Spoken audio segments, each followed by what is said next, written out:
I fucking hate job hunting. It is the worst thing in the fucking world. I fucking hate it. How is everyone hiring but no one's hiring at the same time? And indeed, I hate you the most. Get your act together. Okay, I'm good now. Sorry, I'm just kind of tired. Critter, you want Yeah, me to? too. Me too. Yeah, Well, hey, you know it's what? not a grieving Olympics, all right? Two people Hey, can be you want? tired at the same time. Hey, you want to be tired, man? Let's talk about the ultimate death this week. You know? I don't give a Damn. fuck about Paul. I'm glad he's dead. Nah, Oh no, Paul. They no. killed fucking Spider Man. I don't give a shit about Spider Man either. I care after Um, all that fucking hype, all I that get the bullshit feeling. about him being at the top of the list. Only find out he's on top of the list for no fucking reason. He's having to write his name first. Yeah. Dennis Camp hates me, audience, apparently, because he No, saw that I Dennis Camp actually loves me. ironic audience. So yeah, I think apparently you him. asked the like they asked Because, the maker.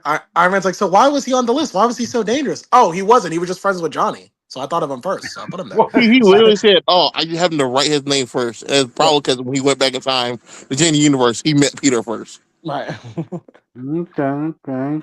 I mean, you could have just wrote something like, I don't know, that Maker analyzed Peter and saying like, he has the potential of being as smart as me, so I gotta get him out. So, Not anymore. He's I done. think I'm fine with it being no reason, just being like, well, you were the first thing I changed when I got here yeah, yeah. because your impact long term would have been the biggest. I think that's fine. Mhm. Yeah. Yeah, But it was I just the just way he died. It was like, bro, you died for nothing. You showed up, you didn't do shit. Your career was kind of ass, and you died. and You this is made your after children fatherless over yeah, this shit that you were not supposed to and do. this was after Ultimate Spider-Man ended on a good note. The family, like, we're united. We have our home. Our rent's being paid. It's going to be all of us against the world, no matter what. Me and MJ and all that stuff, and our children. And what happens next in their next adventure? Peter dies. Right. It's literally Oh. all set. Like, so it makes it all set up for Richard, who I know Mhm. Crypto likes him, but I don't really like him. And then the universe ending, so I don't give a fuck. I'm just amused by him more mostly. So hey, we were all young and stupid at one point, But audience. I think no, I just think once a different writer comes in, Richard probably gonna get better. But Yeah, yeah. it's just one of those moments. Like the universe also But ending. So it's like, what the point of this? You could just let Peter live at this point. I mean, to be fair, this kind of reminds me of the original Ultimate Universe because, like, if that had continued on, well, audience, Peter Parker, the story that he dies so Miles could come in and take his spot. How many of y'all know that Peter Parker from the Ultimate Universe actually ended up coming back alive? He Yeah, came I back don't alive. give a fuck about Yeah, Ultimate he Spider-Man. I'm But he came back alive, and the last good scene we for saw him. of him. Yeah, with the last scene we saw of him was him and Mary Jane decided, you know what, let's just go. Let's just drive off I and test think submarines. I'm I pretty think sure. I'm pretty sure if that series were allowed to continue, that Peter Parker would eventually have gone to be Scarlet, that version of Scarlet Spider.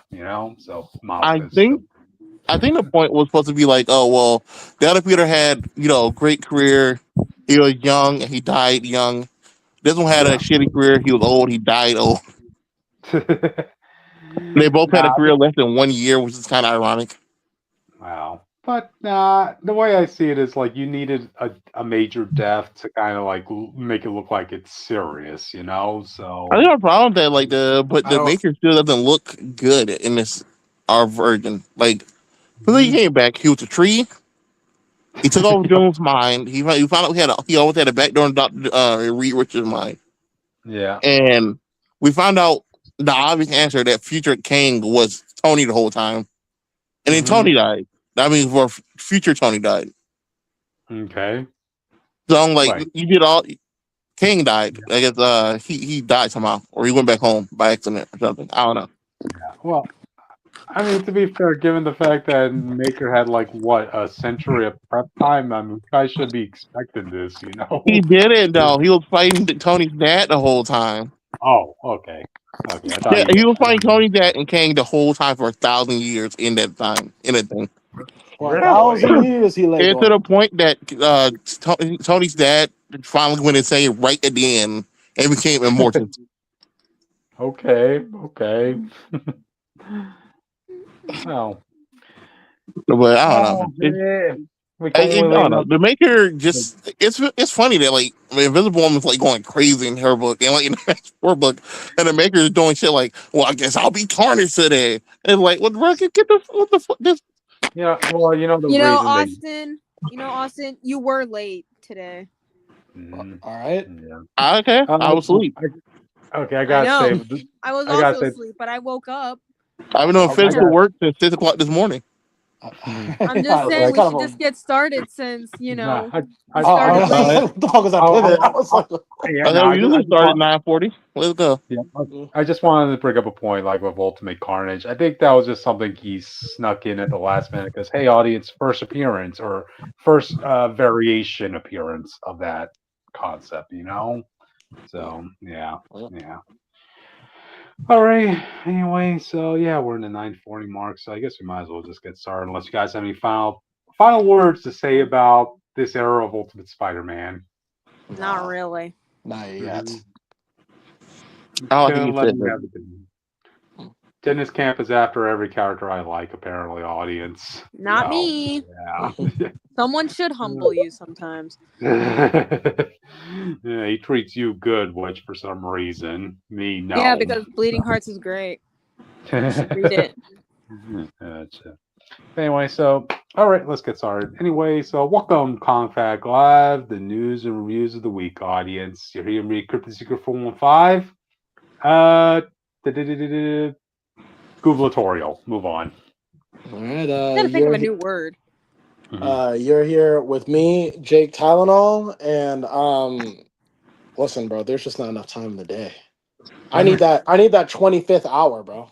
From Saga 3. Yeah. Ace Comics Bricky Wall here. You're here with me on this 25th hour, and I don't know, man. For some reason, they're dinosaurs.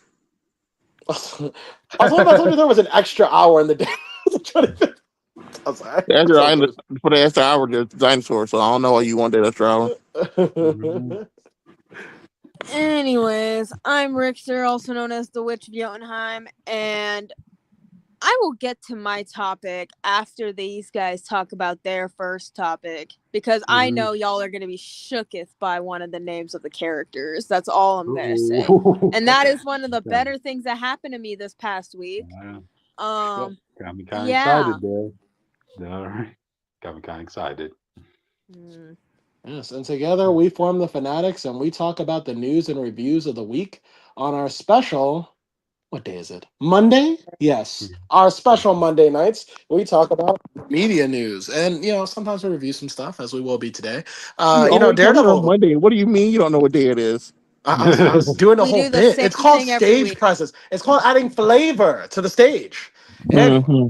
Daredevil Born Again is back in town. Or so I hear. He's here to protect the block. That's the most important block in all of New York. Okay, this is where everything goes Well, down. he couldn't save my work from staying open, so Well, he if you're doubles not up his working job. on the block of Hell's Kitchen, you can't do that. I'm sorry. That's I just mean, he could if he tried. well, if you got a plane, maybe that lawyer plane, that lawyer money, you can make a plane ride over there. Yeah. But Daredevil, he's back in town, and I there's some people who watch the show. They're going to talk about it. Okay. Also, speaking of things worth talking about, an old game with new tricks has come back to the surface, and I'll be talking about that later. Mega Man fans rejoice. We also have other things as well. I could have sworn I posted topics about it, but they're not there for some reason. Okay, whatever. But we'll also be talking about Starfox returning to Mario. Paul died, and that. So Huzzah to all those people who still hinge their life on Paul's hatred. You got it.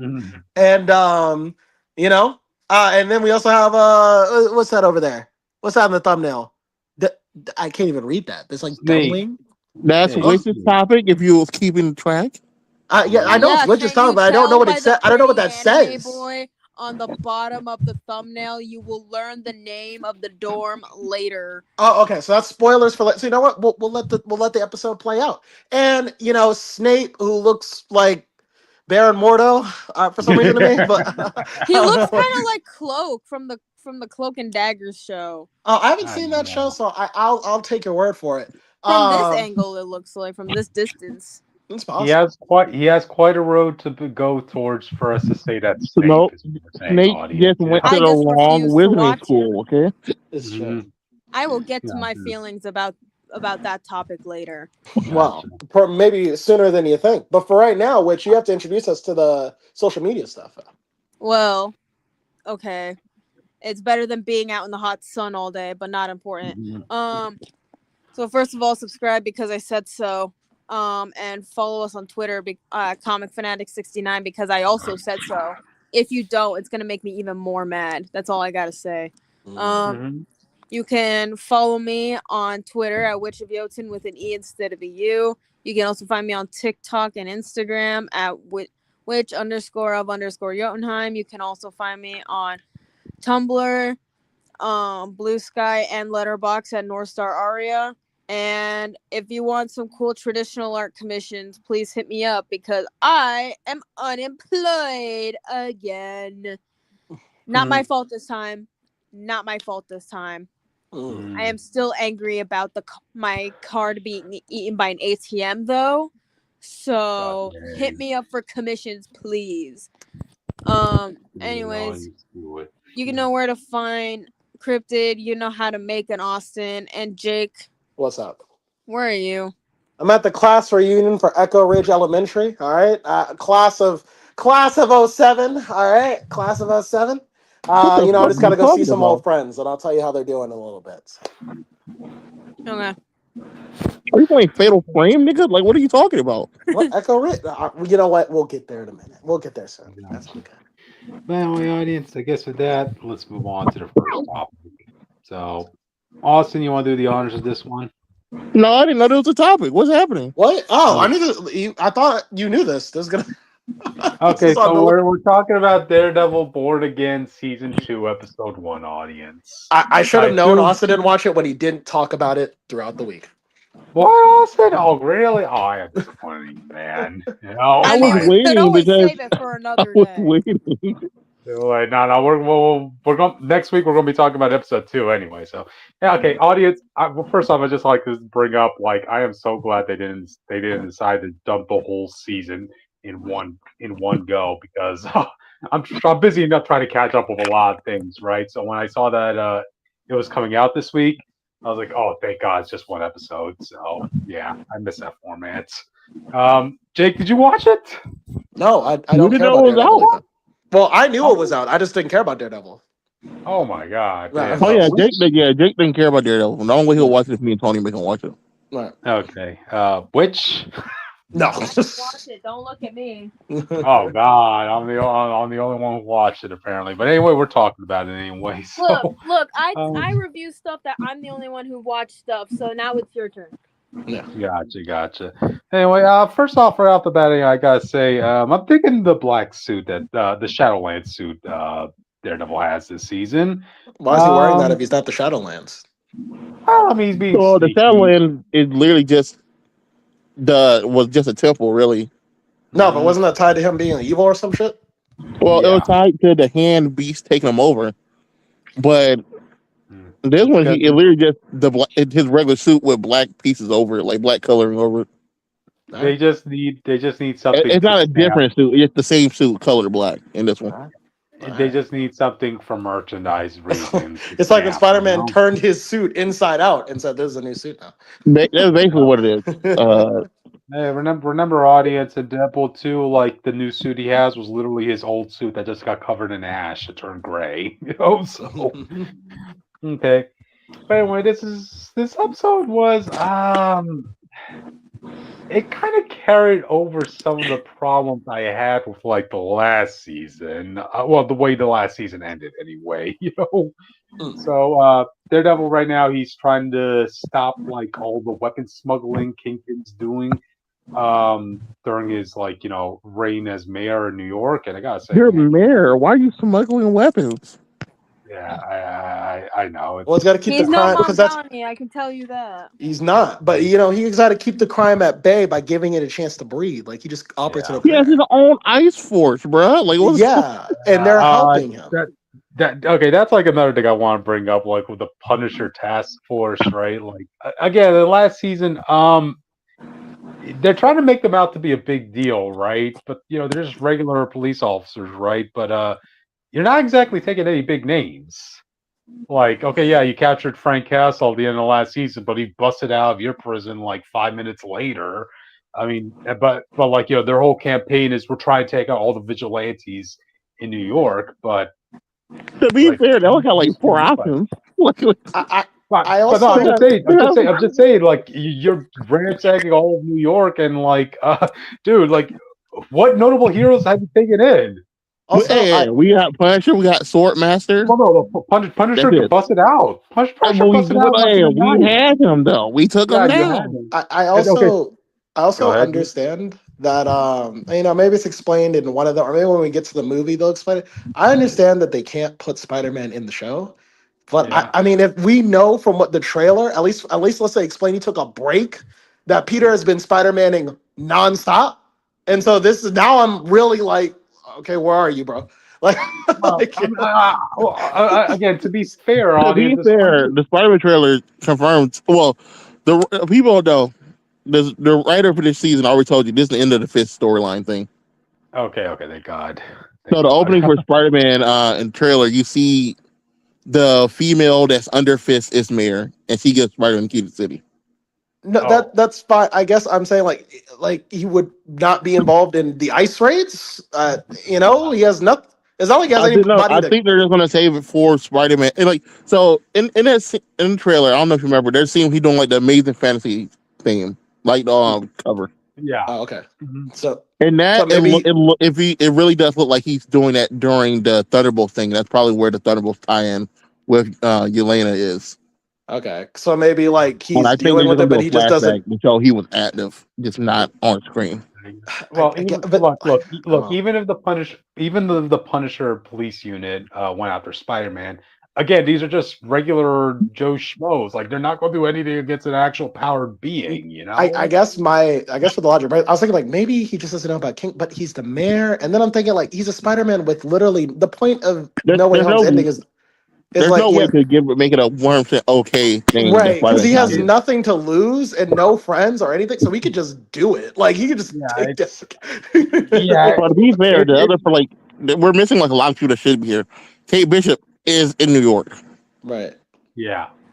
Kamala's dad is here, so there is a reason for Kamala to be here in a right, moment. And when stuff goes good is bad, her dad works here. Of course, you want to check on her father. right. Hmm. Yeah. I And mean, I there's get one more personal thing though that we know in New York. Not even okay. counting like if Luke Cage and stuff and all that is real. Right. Gotcha. I'm But sorry, like, keep look, interrupting. I'm sorry, keep interrupting, Crypt. I just wanted to get that out. it's all good. But no, I like no, I know this is supposed to this is supposed to be based on Devil's Reign, right? But like, the thing is with that comic is they have access to other notable heroes to be part of that, to show that yeah, this task force Yeah. is The, is I, up, the problem they're is like legit. that story's barely a Daredevil story. Hmm. They don't have great moments in it, but like the end book and the main thing is Luke Cage's rise to mirror him taking Hmm. the Purple Man's kid and all the other stuff. All this Yeah. book really did is, oh yeah, Kingpin's evil, and he's gonna leave and have sex with his hot wife. Yep. Oh, by the way, audience, now Kingpin and Vanessa, they're now partners and they're going to be making all the decisions together now. So, yeah, there's that. It is the new wave feminism I'll be hearing Look, about. I a man guess. who, a man valuing his wife's opinion. My red pill ways will never allow it. Uh, I'm just okay, but messing with you guys. anyway, yeah, it's kind of weird. Like, look, I want to keep this based to the story, it's to the show itself, but like, part of me is wondering how much is this of Oh, are we the got writers Common. trying to. We got Tevye here. Oh, probably. Let me guess. The Paul one.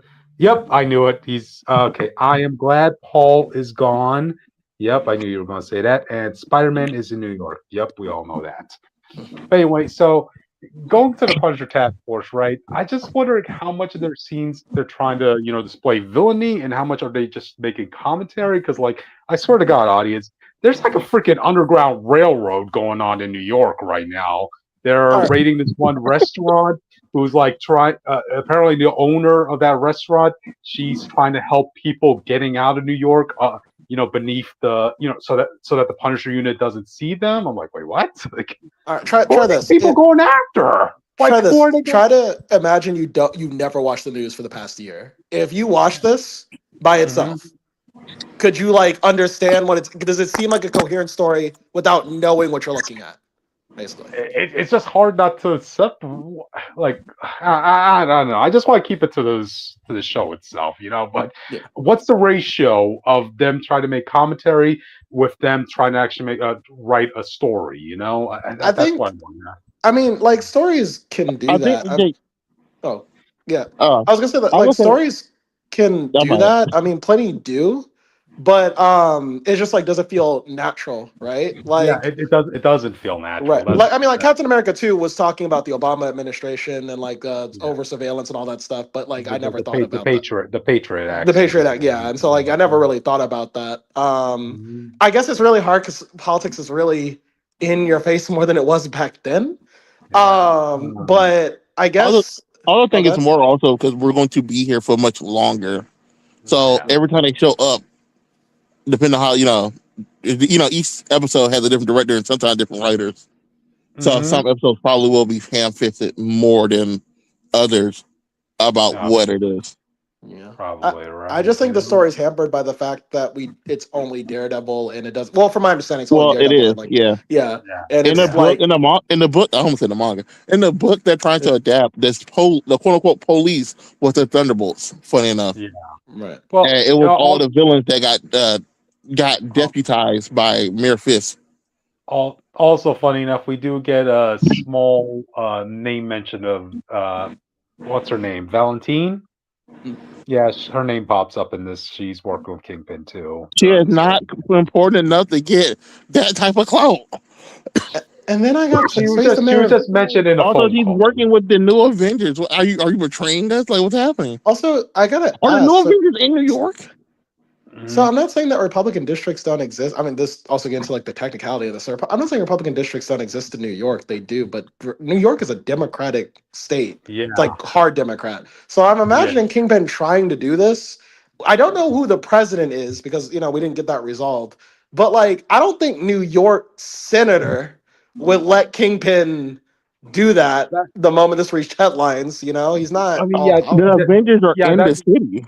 Right. yeah, this is one thing I've seen people bringing up, right? Kingpin, like, despite being mayor, right? He seems to have unlimited power during this whole reign. I'm like, you have more power than any other mayor's ever had before. That yeah, and it Um, would make sense if it just was in a red state and not New York. I don't see yeah, the New York senator allowing Mayor Fisk to do. I mean, forgetting the superheroes, like just logistically, like this is just like a lot for a senator to just let slide. It's mhm, To be it's fair, to build up to this, he was being a legit mayor, and it was only towards the mhm, end where he started doing his using his underground influence to get a lot of stuff passed. So it's very just possible he just threatened the senator. okay. yeah. Well, Okay. we have to make up these explanations Yeah, in our mind for how this works, audience, and I don't think we should be like doing that. in the last season, he legit tried to be a good mayor. It was literally at the end when Daredevil came back, he came back. Right.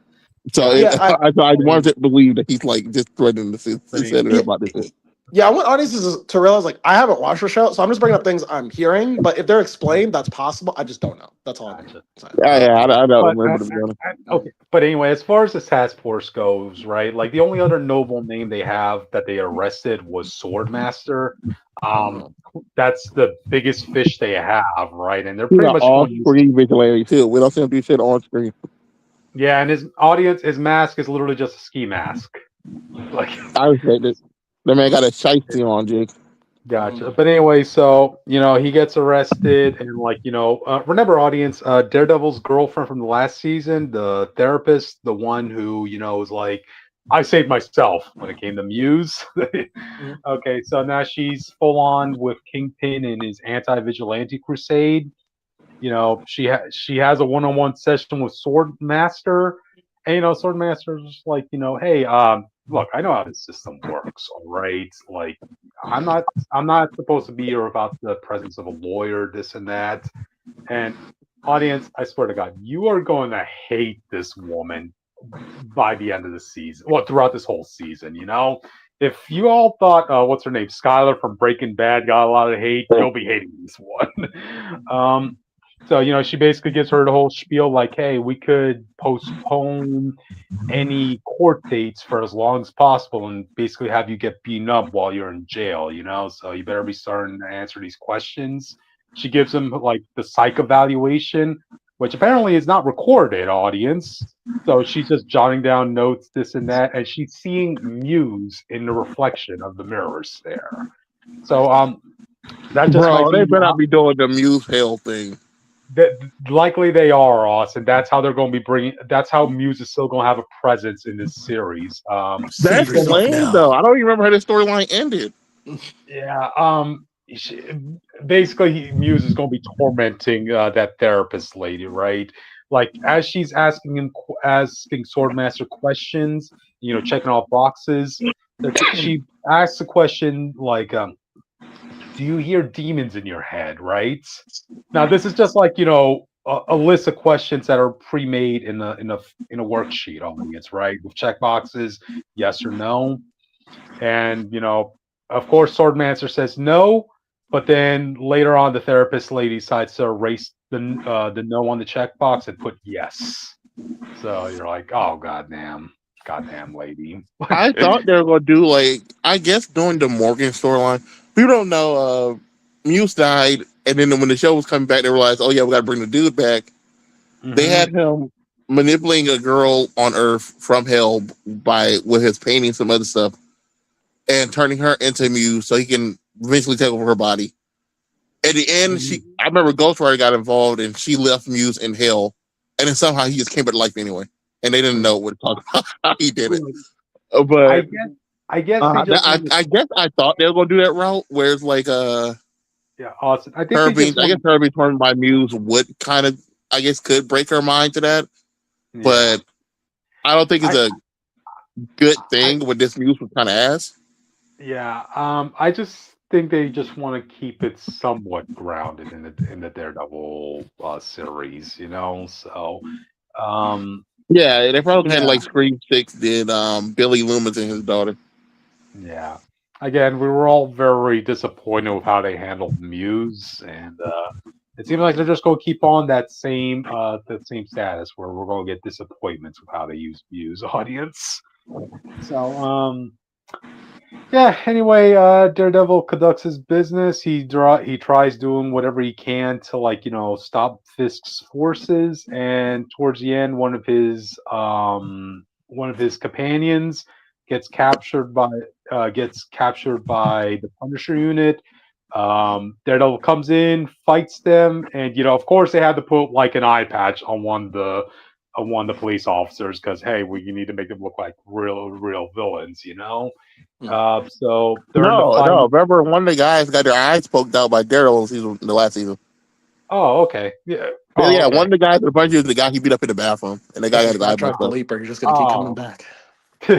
gotcha. But anyway, during the midst of the fight, Daredevil's hearing that his friend sounds like he's having a stroke, and that was enough of an opening for the Punishers to get a hold of Daredevil, and then they actually unmask him, and they're See, like, you "Oh were my god!" hating. You were hating. Again, He did he something. lost his identity again. Oh no. But Oh not yeah, for hold like on, hold on. no, for 2 minutes because it's almost like as soon as they take his mask off, they all get sniped by Bullseye.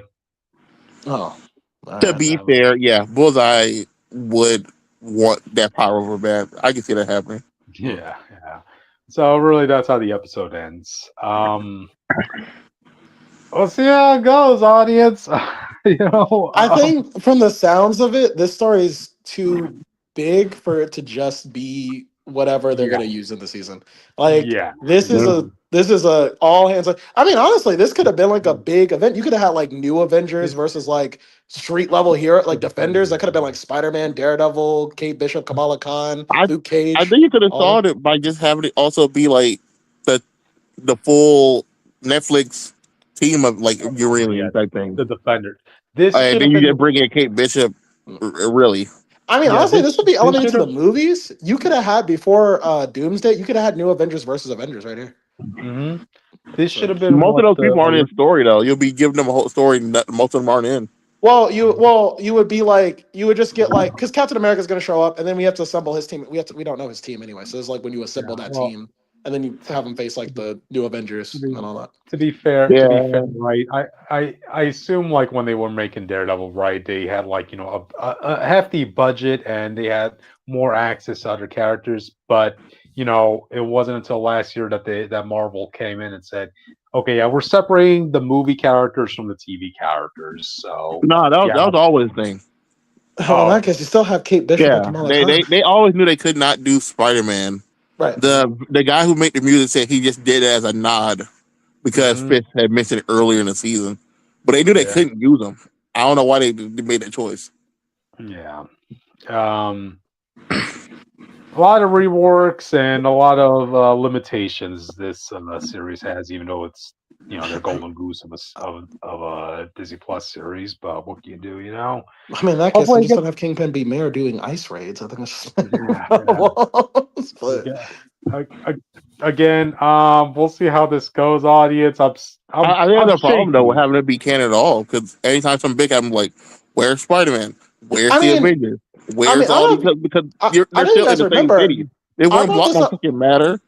I brought this up before. I said this with Spider-Man: Homecoming. How is Fisk operating without the weapons that Vulture's been giving him? Like this has always been a problem with Daredevil and it being Yeah, canon. But yeah, I know, but now it's like yeah, it's super canon. Like it's right, under the name itself. But it's yeah. under We're Netflix. seeing. I could let it slide because like that's We're a whole seeing different brand situation. Like Agent Steel got retcons and stuff too. right, Yep. But now you're at We're seeing. you're in the house and you're still like outside in the yard. right. That's a good way of putting it. So hopefully it gets better. I don't know how many people are excited to see female Muse, but is what it is. To be fair, always thought they were gonna do like a version like Mrs. Fear with basically Daredevil Scarecrow Yeah, because Batman Begins did the Scarecrow therapy thing.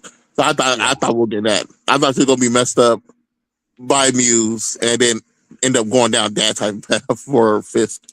This also Hmm. makes Sam look bad right now Oh. because he's But he's not. he's not in New York.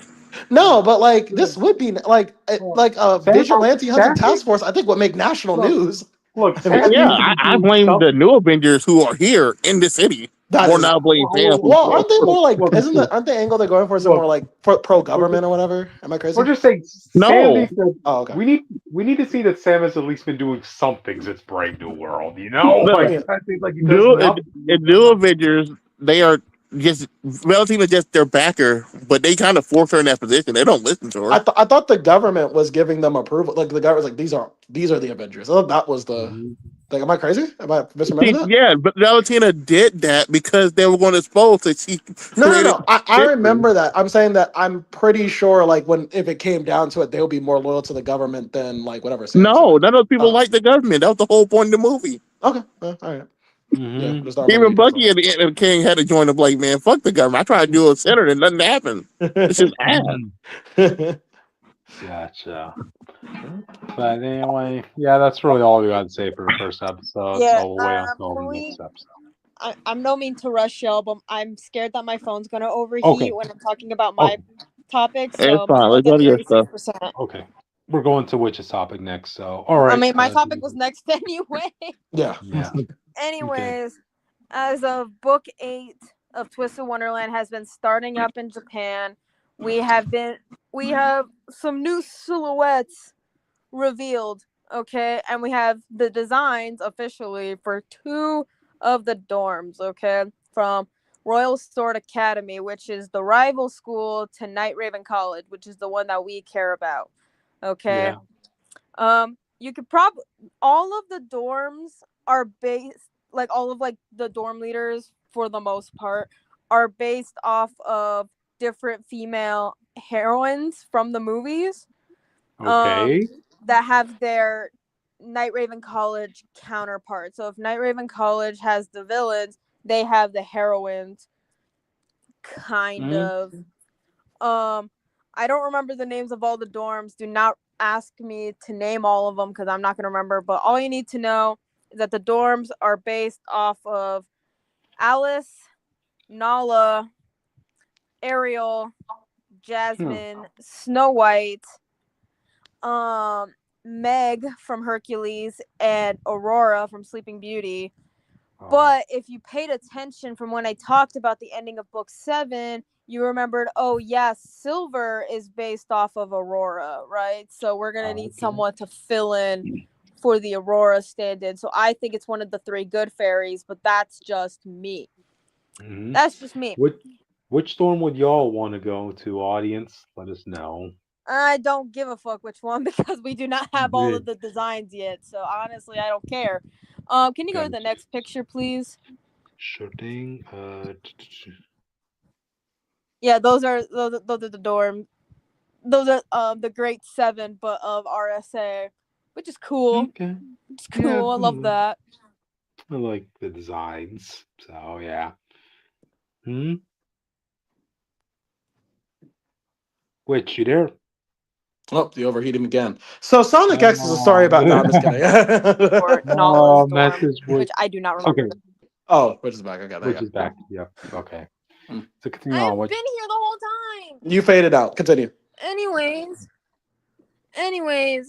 I'm just saying, if we don't see any Beastmen for Nala's dorm, I'm gonna be very suspicious. That's all I gotta say, because you got the furry dorm. I need to see some fucking furry. That's what I'm saying. We need some fucking furries. Anyways, can you go to the next picture? Yes. So here are 2 of our new characters. Can you place your bets on who they're based on? It should be Oh, they're based obvious. on me? No. Okay. No. I one don't looks like remember they're their names. from- So can you go to the next picture so Is I can it say the it? character? Is it the main princess from Brave and then Jasmine? No, it is Ariel and Jasmine. Oh, I So forgot the she had red Ariel hair. stand-in is Riel Corthlia. I think that's how you pronounce his name. I do not know. Okay. And then the Jasmine stand-in, which can I be 100% real? I not the biggest fan of his name, but you know what? We live. We live. I mean, I like their designs. People are saying that so far the RSA uniforms eat better than the Night Raven College uniforms, but it's like, you got to hear me out on this. Okay, these guys came along almost a decade after the game first launched. After it first got announced, I should say. So we got to give these people their graces. Plus, we don't even have the designs for the rest of the dorms. That's all I got to say there. Gotcha. Yeah. Don't ask me how to pronounce those fucking names, dude. I think these are the correct spellings of their names, and I get that they're puns. I just feel like we could have had a better names ago. Naming convention. Yeah. Like, their designs but the names are not eating that well. I already know we're gonna see Niche again, which I'm not happy about because I'm not the biggest Niche fan. If you know, you know. But yeah, we're gonna have to wait and see to see the rest of the dorm leaders from RSA. It took them only how long? 6 years to get more RSA members. The most we had was Niche, Chenya, the dean, like the dean of students or whatever the fuck, who was based off of Merlin, and the dwarves. I guess I don't give a shit about those dwarves less than I give a shit about Niche. At least Niche is a cool design. Anyways, What Disney story has Merlin in it? Royal The Sword Boy the Sword? Academy's dean is based off of Merlin from the Sword and the Stone. Oh, it should have been based off Yid Sid. No. Oh, also Mickey Mouse is going to be involved in this book. Apparently, I don't fucking Hang it know. up, y'all. And it's not even like a character inspired by Mickey. It's just straight up Mickey. Big I'm ass just mouth. like, How are they able to no, get this permission is to even use him? worse. How are they able to get the permission to use him? Huh? Because It's it's a Disney, to be Disney fair. game. Oh, okay, yeah. This is a Disney licensed game. I have to slap my calf for you to understand that. I will talk about the rest of the dorm leaders when I get the dorm leader designs. But I think if Nij is gonna be a dorm leader, which makes a lot of sense, his fit is probably gonna be have some Florian influences in there, which is the name of the prince from Snow White. And if anyone tries to tell me no, I'm gonna tell you fuck you. And also, Florian is not 31. Okay, that's all I gotta say. He is Can I not ask some 31. questions? Yes. All right, so I had to step out, I had to step back in. Is that a Mhm. girl at the top of the screen? No, they're both male. I was about to say, I know this whole franchise before I've been men. You're not convincing me suddenly adorned there's a girl involved. I don't buy it. But okay. No, they're all I dudes. There's very few female characters of relevance in this game. thank you. Oh, yeah, but I just need to let y'all know this. I'm putting this out there. Florian is not 31 in the original Snow White movie. He is around the same age as Snow, maybe a little bit older, but definitely not 31. Why do people think I'm Um, 31? I don't know. I looked it up, and apparently it came from like Amino, which is like, why would you trust Amino with anything? And second of all, I think they were using the ages of the Yeah, that's from the actors. sequel. In the actors, I don't fucking know, man. But all you need to know is that he is not 31. He was like in his mid to late teens at most. They're around the same age. Be fucking for real. Anyways, do you guys like the designs of these characters? Oh, they definitely catch your eye. Yeah, we're gonna have to wait for the rest of them. Hmm. I'm glad you can Maybe there tell. is a third school. Maybe there's an all girls school just based off of Studio Ghibli. Who knows? Because I saw someone do that, and I liked that a lot. That would be kind of peak. That would be kind of cool. Yeah, if they can get the rights to use Ghibli again, I would love that. To be honest with you, just an all girls school based off of Studio Ghibli, I would kill for that. Anyways, Hmm. we can move on. Gotcha. Oh, I'm wow. glad your Apparently, game is Crypt, still one of you going moved strong on. with. Crypt, I made it easy for you. Mine is right next. It's like it's right next to it. Go All right. for it. Go for it. Go Okay, for can you it. switch for me so I don't have to climb back in my room? Thank you. Okay. How dare you not be in your room for this recording? What about the Because it's easy. sanctity of the podcast? Because it's easier in the bigger. It's easier in the bigger room. All right. Anyway. Mhm. So everybody, the time has come. For those of you who don't know me that well, I am an. Wait. I just wanted to say All one right. thing because All my right. phone is almost dead and I don't want it to overheat, so I'm gonna All right. leave here. I'm not gonna be able to make it for the Harry Potter discussion. All I want to say is that I will not be supporting it because J.K. Rowling is a major transphobe and I hate her, Mhm. and you Shout shouldn't out. either. Anyway, and also just don't bully the child actors. That's all I gotta say. Anyways, I'll Yeah. see you Righteous. guys maybe next week. All I'll right. talk to y'all later. Bye, All guys. right. See you, Bye. Okay. Witch. All right. So anyway, for those of you who don't know me, well, I grew up with a couple franchises. Okay, fuck Mario. Never a Mario fan. All right. Hey, Oh, hold on now. Hold on now. Whoa. Hold on now. listen. Hold on now. Rude. Yeah, because you're. Wait, oh. What? Who made Mega Man? Capcom? Yeah. Capcom, yeah, Never mind. yeah. So on the schoolyard of elementary school, there was two rivaling factions. It was Mario and Sonic, and I feel like I've told the story about how I chose Sonic over Mario pretty easily. Okay, I said, I'm gonna get this Yeah, you fucking told it bum out of every here, right? Mario topic. Right. So that was Sonic, right? But on the side, sometimes I had some friends and we talked about Mega Man, and the one we talked about was Star Force, okay? Because around the time that's when we were fully conscious children who could comprehend what we were getting, right? So Mega Man Star Force, for those who don't know, was the last new Mega Man to ever be introduced to the franchise. Lie, Um, what Mega Man was introduced after this? legend, Legends came before Star Force. bullshit. I'm Let pretty me sure say it came something. before. Am I crazy? I feel like it came No, before. you're right. Okay, yeah, yeah. So Mega Man Star Force is the last Mega Man to ever be introduced into the franchise, last new one. Ever since then, we've been kind of recycling, mostly classic, but we've done X a couple times as well. So yeah. But to me, this is my Mega Man. Damn, Okay. legend came out The- when I was born. Nigga, what the fuck? What the fuck?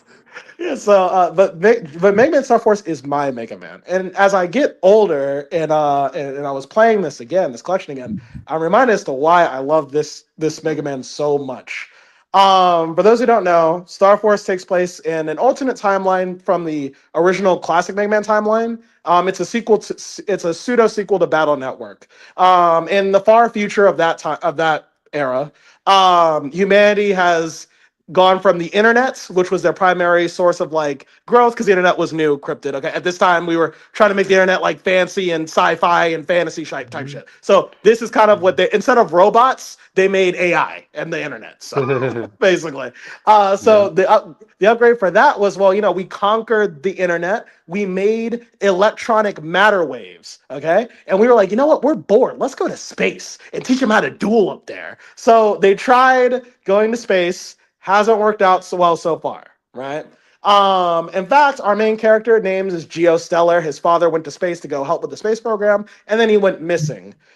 This is kind of where you learn what makes Geo special. He's a relatable protagonist, unlike the other Mega Men, who I'm not saying they're bad. I'm just saying he's the relatable one. Okay, Geostellar suffers from depression. His father was Oh, that's relatable. well, Oh, yeah, well, he's yeah, yeah. sad. Well, let me He's get. sad, Mega Well, I Man. mean, no, because Zero and X have depression, but like, gotta get to it. Geo suffers from depression. So his father, it's basically like an allegory for like a father who went to the military and just never came back. Basically, that's kind of what Geo is experiencing right now. He secluded himself off from the world. He doesn't want to be friends with others. He just wants to get through school and then become an astronaut so he can find his dad. Whenever people come into his life, he brushes them off or gives them a lot of attitude. Yeah. He just wants to be by himself. And that is until an alien from the stars comes down and says, "Hey kid, I know your dad. Also, I need you to help me save the world. So we're gonna fuse together and become Mega Man." You So don't have that a was fucking choice. right. No agency in this whatsoever. And after saving his, I won't call them friends yet, but saving these people that keep trying to be his friends, It's harassers, if you will. right, these harassers really. He dubs the name Mega Man. Okay. Um, so what makes the series also really unique is just basically the first game, especially, is how it goes through the stages of depression. Geo is going to be like this for a long time. So the first game is really about him slowly breaking out of his shell and slowly connecting with other people at a realistic pace. At the very beginning, we get introduced to like his friends, well, his future friends. Right now, they're just, again, as Austin put, harassers, which includes Prez, Bud, Zach. These three is Prez specifically wants Geo because Geo doesn't even come to school. He gets homeschooled, which because he doesn't want to deal with anybody. So Prez wants Geo to come to school. Geo doesn't want to do it. Anytime she tries to get close to him, he kind of shoves her away. All that type of stuff. The first game is dealing with him slowly, them slowly helping him break down those walls, and Geo opening his heart to the world. Sonic fans Oh. and Ian Flynn might know that reference. So, for the rest of the trilogy, what I like about this is unlike typical shonen protagonists, or most of them, where it's about being the strongest or like being the best, or your goal is doing this. Geo's growth is basically him just becoming a good young man. That's basically where he winds up at the end of the series. He starts off as this kid who's like very depressed and introverted. The second game deals with him being introverted, and the third game kind of takes all the lessons that he's learned up to this point, and he can help inspire someone else who's going through a similar phase as he did, basically. And I think that really makes him special. I also think the cast is really fun. Crippy, you can go to the picture next to it. Well, okay. Yeah. So these are the main cast members. I already went through the first three. Prez is the blonde hair. Then there's Zach, the small one, and Bud. And then you have Sonia as well. They're a really cool friend group for Geo. In the first game, you see him a lot of shoving them away. But in sequel games, especially in two, you see he's really ingratiated himself in this group. He really does feel like he belongs here. He doesn't really feel like he doesn't want to, let himself out of any activities they're in. He even lets himself get bullied around by Prez now because she's a tsundere. It also has some superhero tropes that if you're like, because I was like, I think I was 10 when I played this game, roughly the same age as Geo, I think. So a lot of the stuff that so these are a lot of my introductions to superhero tropes at the time. I had Spider-Man, of course, but I only at the time I think I'd only watched like the Raimi movies. I watched an episode of Spectacular and could not get up early enough to get it again. So I never got to see Spectacular Spider-Man. So Geo was really my first Yeah. real like superhero high school, well, elementary schooler trope thing. And also my Yeah. introduction to like shonen tropes, like Yeah, for the this elementary school. This is a uh, fucking child. yeah, So you have so introductions of things like the love triangle, the Archie love triangle thing with Geo and Geo, Prez, and Sonya, and then shonen tropes like the tsundere type, which is Prez as well. The Mhm. whole secret identity thing, having to keep that. That was another thing I got from like Mega Man Star Force as well. And yeah, so like that's so Mega Man actually played a big part of my like inspiration. Star Force played a big part of my inspiration for superhero stuff. As far as the collection is concerned, this collection is fucking great. For those who don't know, Capcom's been going on a collection binge these past couple years. Uh, they have gathered the mainline games for like all the mainline games from each era and put them into a single collection is kind of being a bit generous, but put them into a collection each. So everybody in the modern day can play it on their different consoles. At this point, you can play classic Mega Man X, Mega Man Mhm. Zero, and ZX, Mega Man Battle Network, and Mega Man Star Force. So that's like over 20 games of Mega Man and from different eras. And hopefully, they're going to finish it off by doing the Legends collection. And once they do that, that's all the Mega Man games. You can play them on any console. That's a huge deal. We got a A lot of comment. go ahead. Oh, Oh, Tevia says still no legends, like you just commented. No, Yes, yeah, look. If this game succeeds, it's the only way we're getting legends. I'm taking that right now, Tevia. I want to see legends as well. Jake's is a legend fan, even though we only just played it 2 years ago. yeah. Our wait has been a long and short, but we're here for it. Yes. Oh, Maverick. Mega Man X the Maverick Hunter. I would like a remake of that, but I doubt they'll do it. The Yeah, because RPG Mega Man pretty good. this is more focused on the mainline entries. So like things that like it wouldn't be like any of the remakes or spinoffs they did in the past, basically.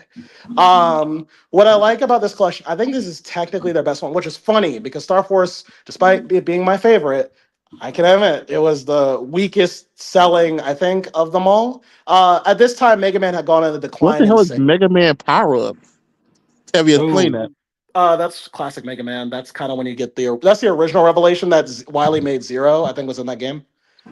Oh, that Um, was you mentioned yes the other day. Yeah. yeah. But yeah, so this is like the best way to get all the collection. And not a lot of companies are doing this. I can't even think of another company doing it right now. Pokemon fans still kind of want, I would imagine, want something like this. They get things like slowly doled out to them, I guess, with on the Nintendo eShop where they have to, I think that's to connect to Wi-Fi or some shit to get Pokemon. But here you can just buy it and own it. So I think that's a really cool thing. Star Wars, despite being the weakest selling of the games because it kind of came during the decline of Mega Man. Um, Also, it's just gameplay wise, it's not as good as Battle Network. I'm free to admit. Um, I will say Star Force, the collection they made has a lot of updates I really enjoy. For starters, you can set your own music tracks in the battles now.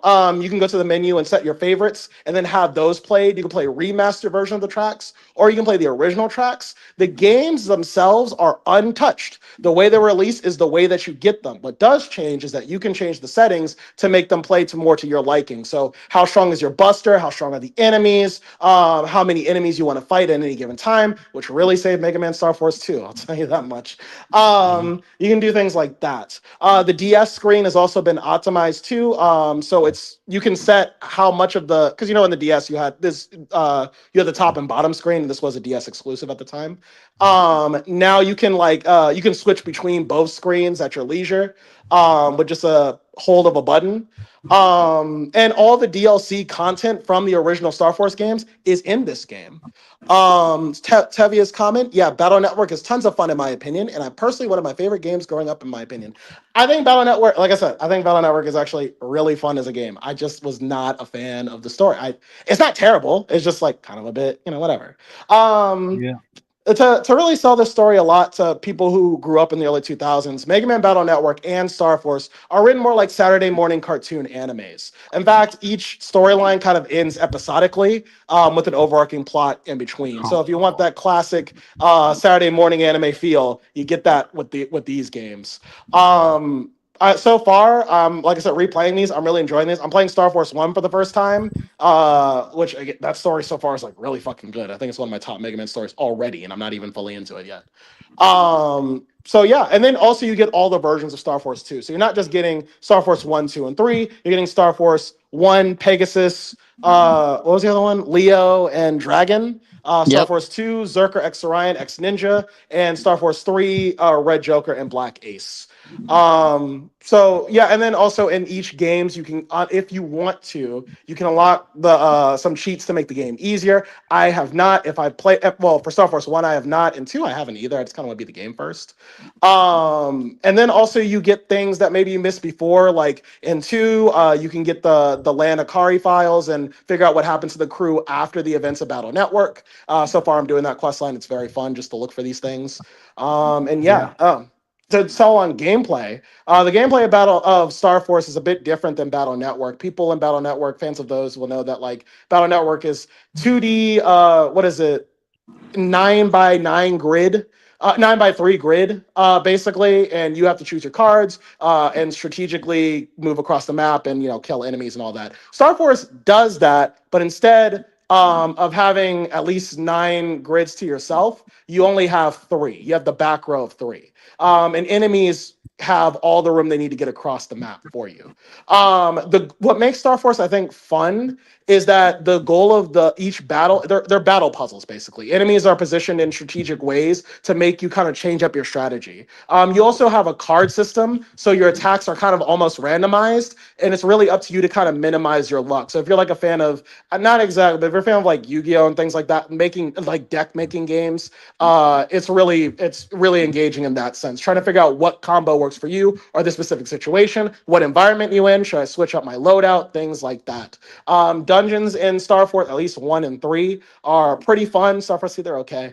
Star Force 1 has pretty imaginative dungeons. I'm playing through some of them, and they're so far like really kind of cool. And but yeah, so but like I said, the goal. But when it comes to fighting, the goal of each fight is basically to figure out how to beat enemies quicker. Some cards you get have multi uses. Take the wide sword. The wide sword can only hit in a row, like across. So horizontally. But if you can watch the timing of your enemies, sometimes you can line them up. So even if it's not immediately advantageous, be a little patient. You can actually triple delete people if you can know what you're doing or know your timing correctly. You're also ranked for how fast you beat enemies and bosses in this game as well, and you get rematches with bosses as well. And each game comes with a post game story with its own super boss to fight at the end. So that's pretty cool. So each game Hmm. is like 30 hours long. So you're really getting a lot. And if you want to play different versions, you can. The story doesn't change depending on what version you get, but you get a different power up. So, that's up to you if you really want to do all that. All in all, highly recommend getting this. And one of the creators for Star Force said that if this sells well enough, they might be able to make Star Force 4. Now, listen, the story ends at Star Oh, Force 3 pretty well, but I would like a standalone Star Force 4 game. I think that would be kind of cool to watch, play through. So, I would love that. But it has to sell. So if you're watching this, I highly recommend getting Also, it. 4 would truly tie this into being the Battle Network sequel. Yes, so they stuck with that storyline. For those who don't know, one of the original storylines was that Geo was going to team up with the descendant of Lan Hikari. So you were going to get kind of like a pseudo crossover between Mega Man and Mega Man, I guess, or I guess his descendant. So yeah, like I said, Star Force Legacy Collection, get it now. It's like I think $40 on the PlayStation Store. If you Yeah, it's know for this, that. yeah, if you know the sites to get on the PC, it's even cheaper than that. But Peter. no, well, CD keys. Teddy has a Um, question. what's up? Oh, let me see. Teddy has a question. Question: is the Starbucks going to Battle Networks? So Battle Network is this is a reboot timeline of the classic era. So this is No, basically he so knows this is Battle Network is. yeah, no, he's saying that is it connected to Star Force. So I'm explaining that like so if Mega Man Battle Network is classic Mega Man, Star Force is this universe's version of X, essentially.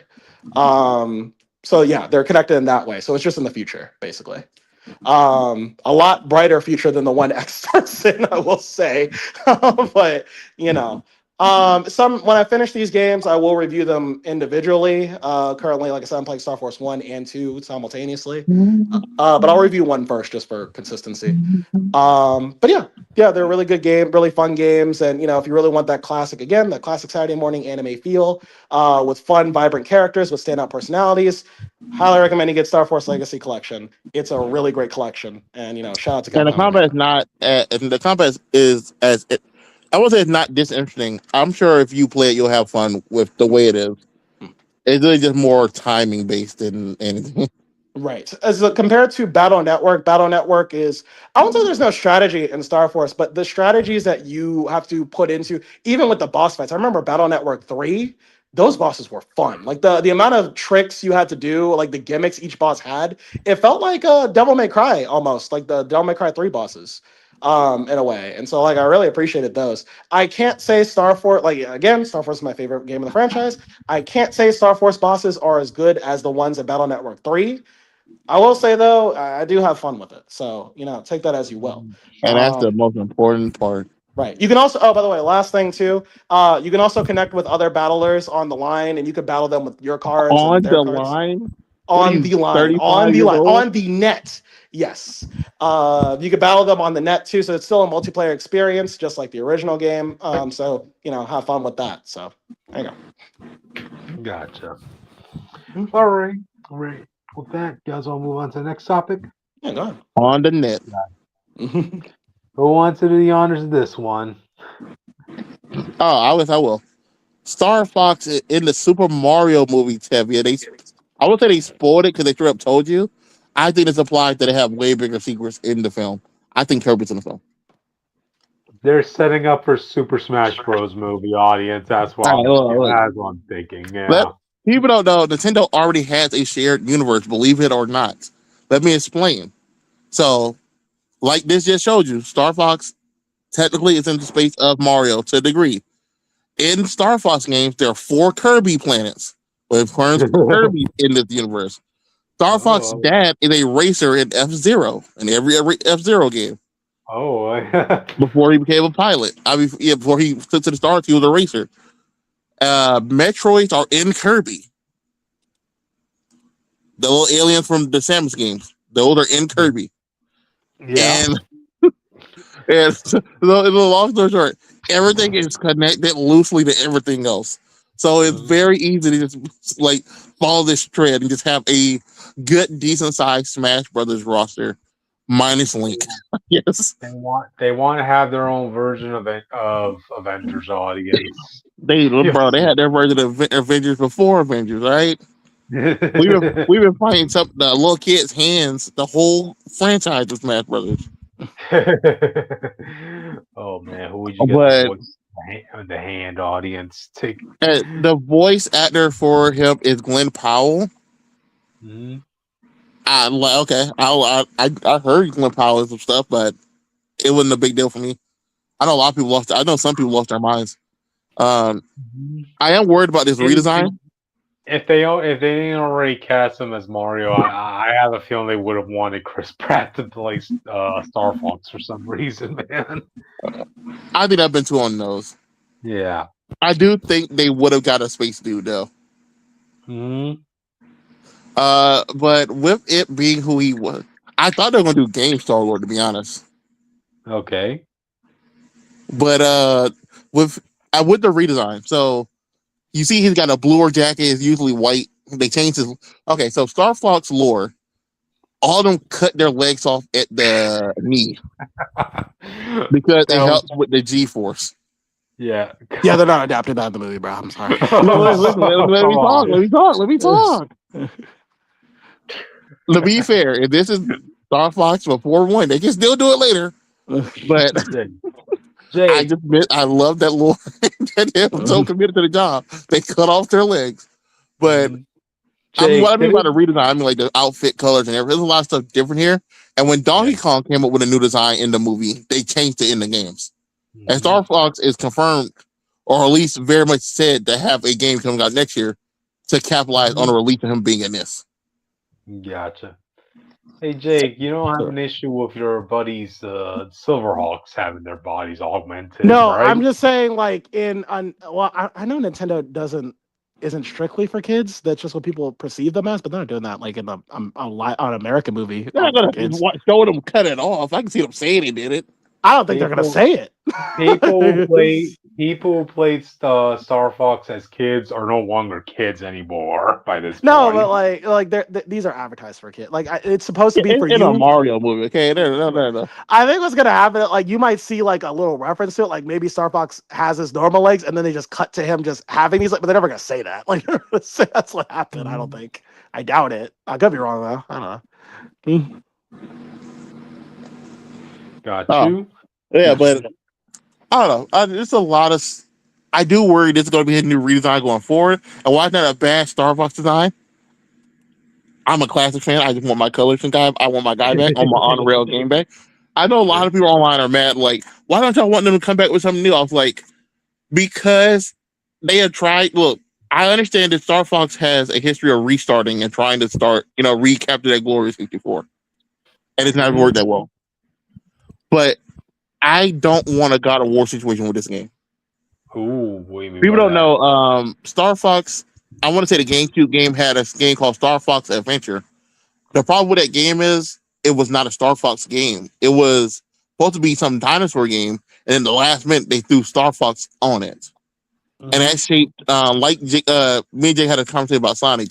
A lot of people grew up with that era of Star Fox because Star Fox games didn't come out that often, so they Hmm. think Star Fox is basically like bounty hunter going around like a Star Wars bounty hunter. If you ever played that game, hitting dinosaurs with a Hmm. stick on the head. That's what you did in that game. Hmm. I do think the first game back should be just catered to everybody, all the main people of the franchise, and getting people used to the on rail system. Because usually, I think that's what they're going to stay with. That would make Star Fox unique compared to other jet flying games. Right, And I right. do think you can try to like go into planets and landing in that game or in the game after that. But I do think you need a Mhm. more traditional Star Fox experience if this game returns after 15 years. You only get one chance to make a good first impression after all, audience. So, Yeah, I don't know if I'd want like the God of War 4 situation of a whole new gameplay style and old man Say, Star Fox and shit like that. yeah, you gotta say Wolf for the second movie, audience, I don't know about So, old man Star Fox, but like I argued, I think we talked about this like off screen with Resident Evil. I think like maybe they could make a new style of game and then package it with like the classic games to get extra bucks off it. I think that'd be If they do some. that, then I'll be like I said, if they announce the new game and then also be like, oh, here's our remaster of the old game that all y'all love, I think that would be fine. I think that's the easy way to smooth it over. hmm But I do think they gotta do like DMC4, Jake. DMC4, people don't know, DMC, the Devil May Cry franchise, DMC4 came out, it didn't have the number sales they wanted. So they rebooted it to what they thought was more appealing to an American audience. That game bombed.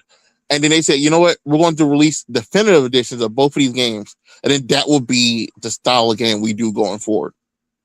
Yeah.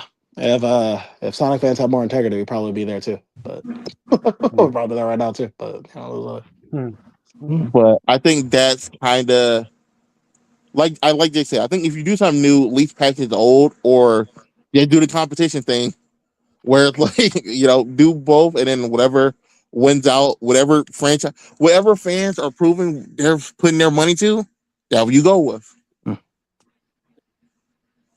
yeah, But it is you what it make is. money either way. This is the third Smash Brothers character. Well, this is the third non-Mario Smash Brothers character in this movie.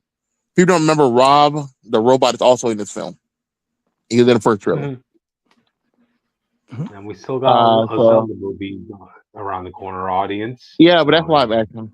So unless they're oh, gonna put a pipe there and they go through the pipe, it come out like Toon Link and Toon Zelda, I doubt we're getting them that film. gotcha. So, yeah. Let's see where this goes, audience. Who would you want cast as one of the other crewmates of Star Fox, audience? Let us know. And that's actually a good question. Who do you want to do the whiny bitch ass frog? Jack Black. He's already in the film. Oh, he's already there. Oh, No, wait, he's yeah. Bowser. Oh, okay. I can't cast Jack Black and everything. I'm not double check the paychecking this dude. I do think they need to put the lesser star. I don't think we need another mainstream star in this movie. for Slippy the Mhm. Toad of all people. Yeah. Falco can get a good voice actor. I kind of want somebody Spanish. Hmm. Get Hayden Give me Christensen to be the and wolf. give me Oh, he. Antonio Banderas as Falco. Oh, yeah, got a little accent in the mix, you know. So yeah, how it goes. Anyway, you guys have any final thoughts on this before we move on? I'll be watching this day one. I hope a lot of you are too. Yeah, I'll check it out as well. So, oh, I know we got a couple of comments actually. Uh, oh, what the? I can't do it. Who's Slippy? Who's Slippy? Slippy the Frog is he was basically like Star Fox's Tails, but he was Yeah. way more annoying. And his voice was very high pitched. Yeah. If Kind Tails of. needed Sonic to do everything for him, that's kind of what Slippy the Toad was.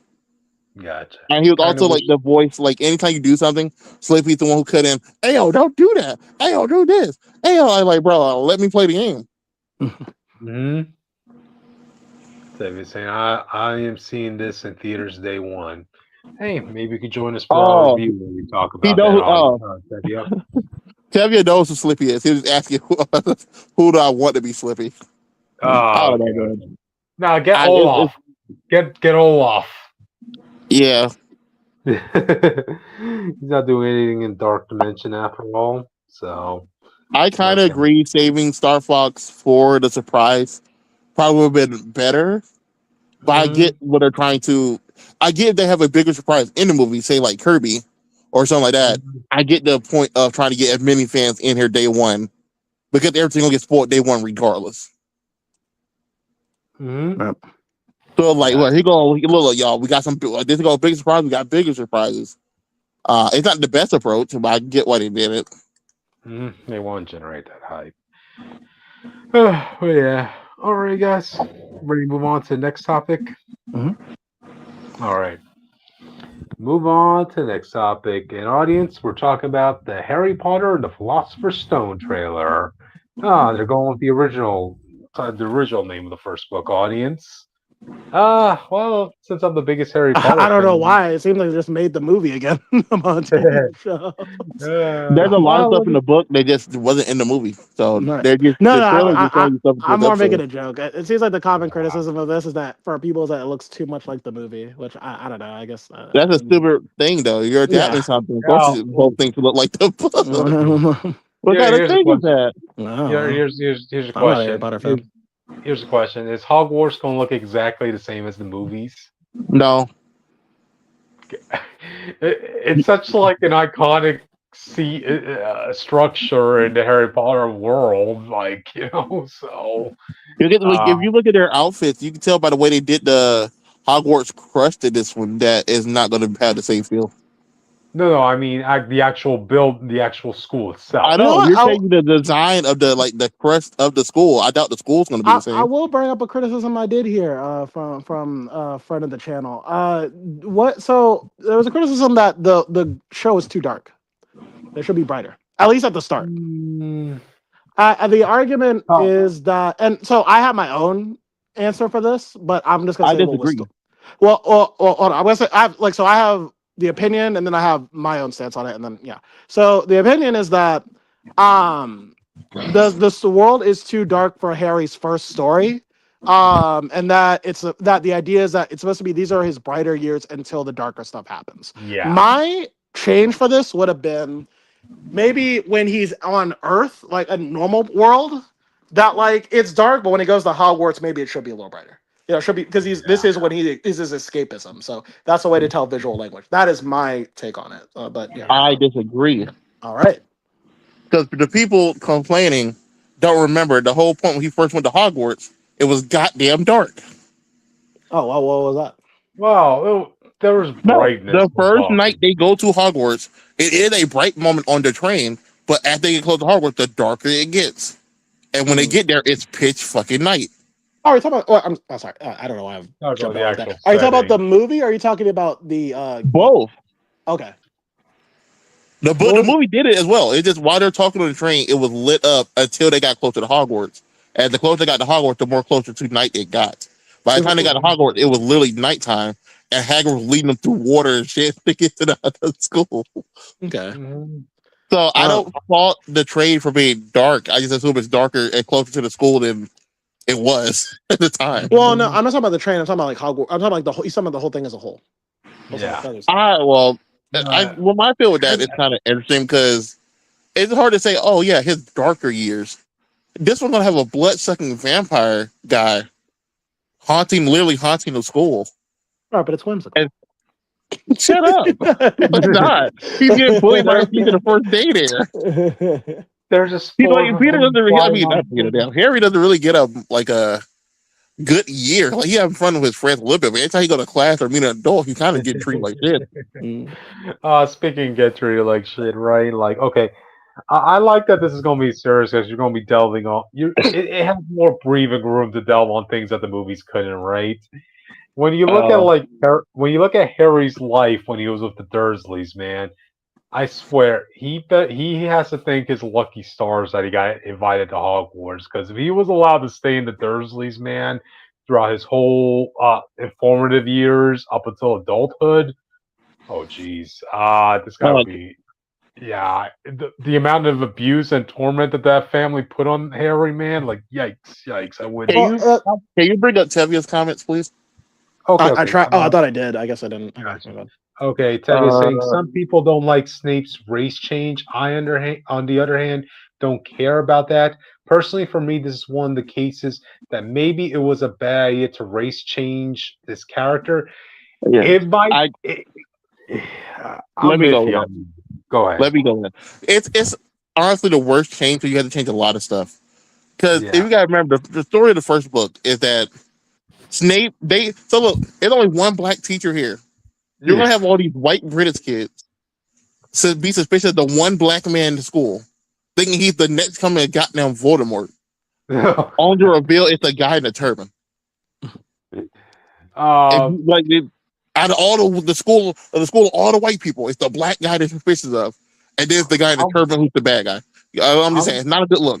And I'm then more. the I'm bullying more. what the dad did to Snape Oh is yeah. going to come off so racist, like a lot Yeah. of situations. Because the Definitely. dads, all those. Well, to be fair, they can they can change serious race and stuff too, and try to make it more That. okay. But Yeah. Yeah. James But has like the white ringleader That. of the group.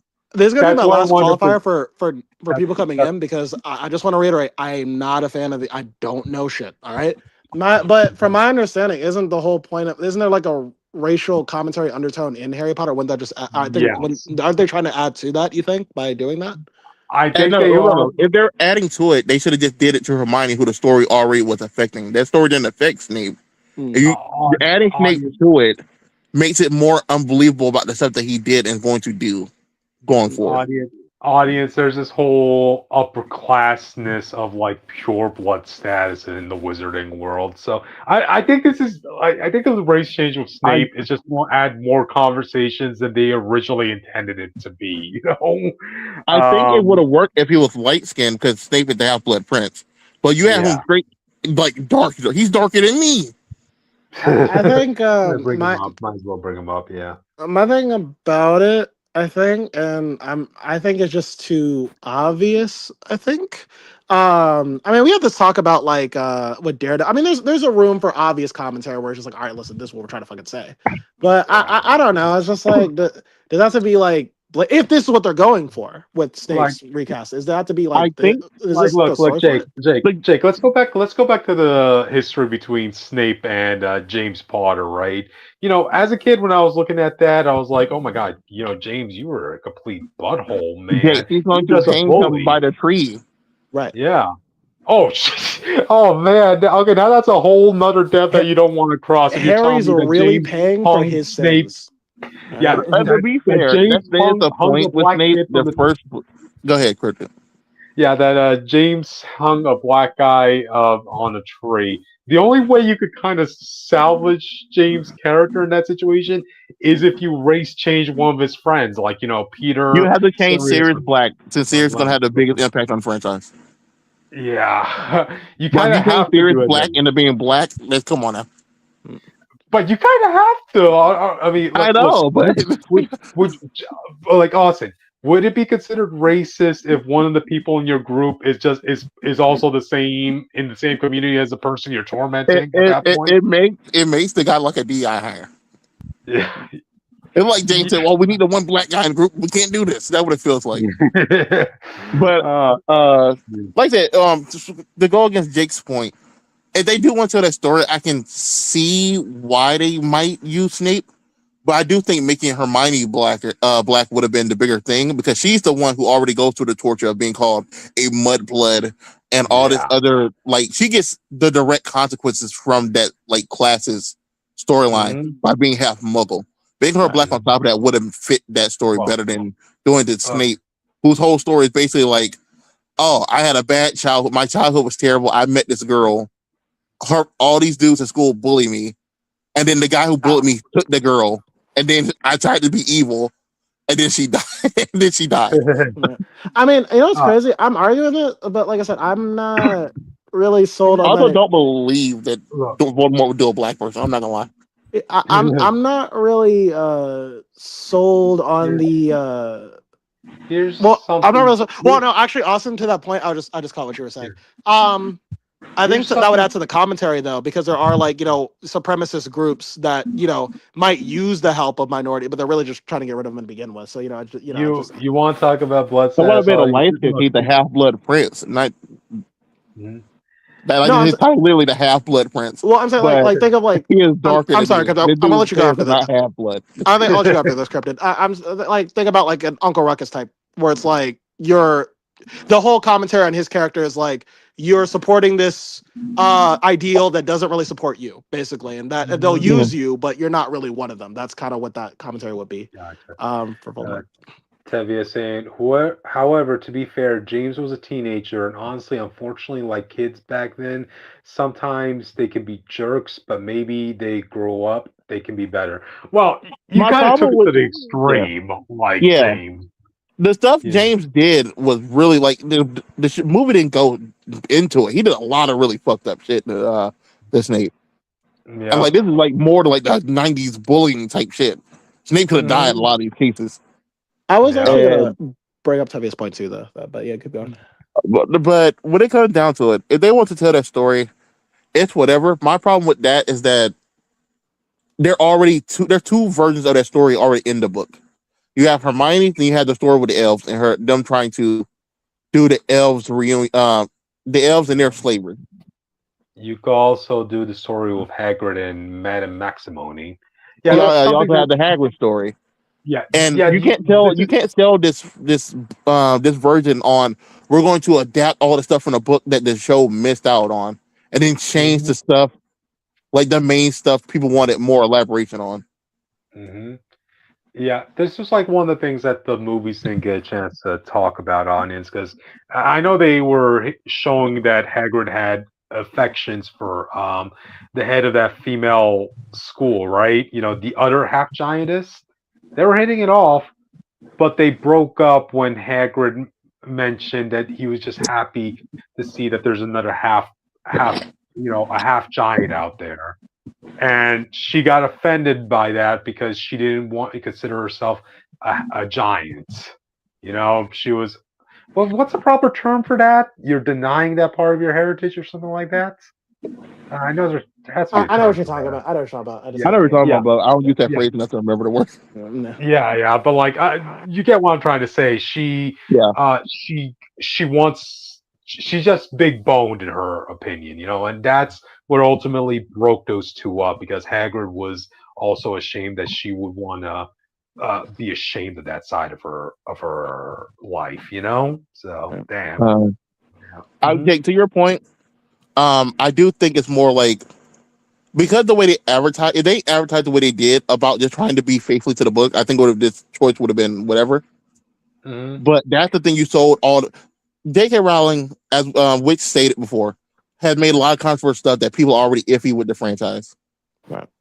Hmm. and As you guys doing heard this earlier. choice to change people's major storylines they really want to see fully adapted because the movie didn't really give it the time that it needed is also isolating all the people who ignored that to come back. Yeah. And so Hmm. it looks more like they're focusing more on trying to get the younger generation online. Like on. Yeah. And if that's what it is what it is. But Mhm. I I guess mean, I think, Yeah.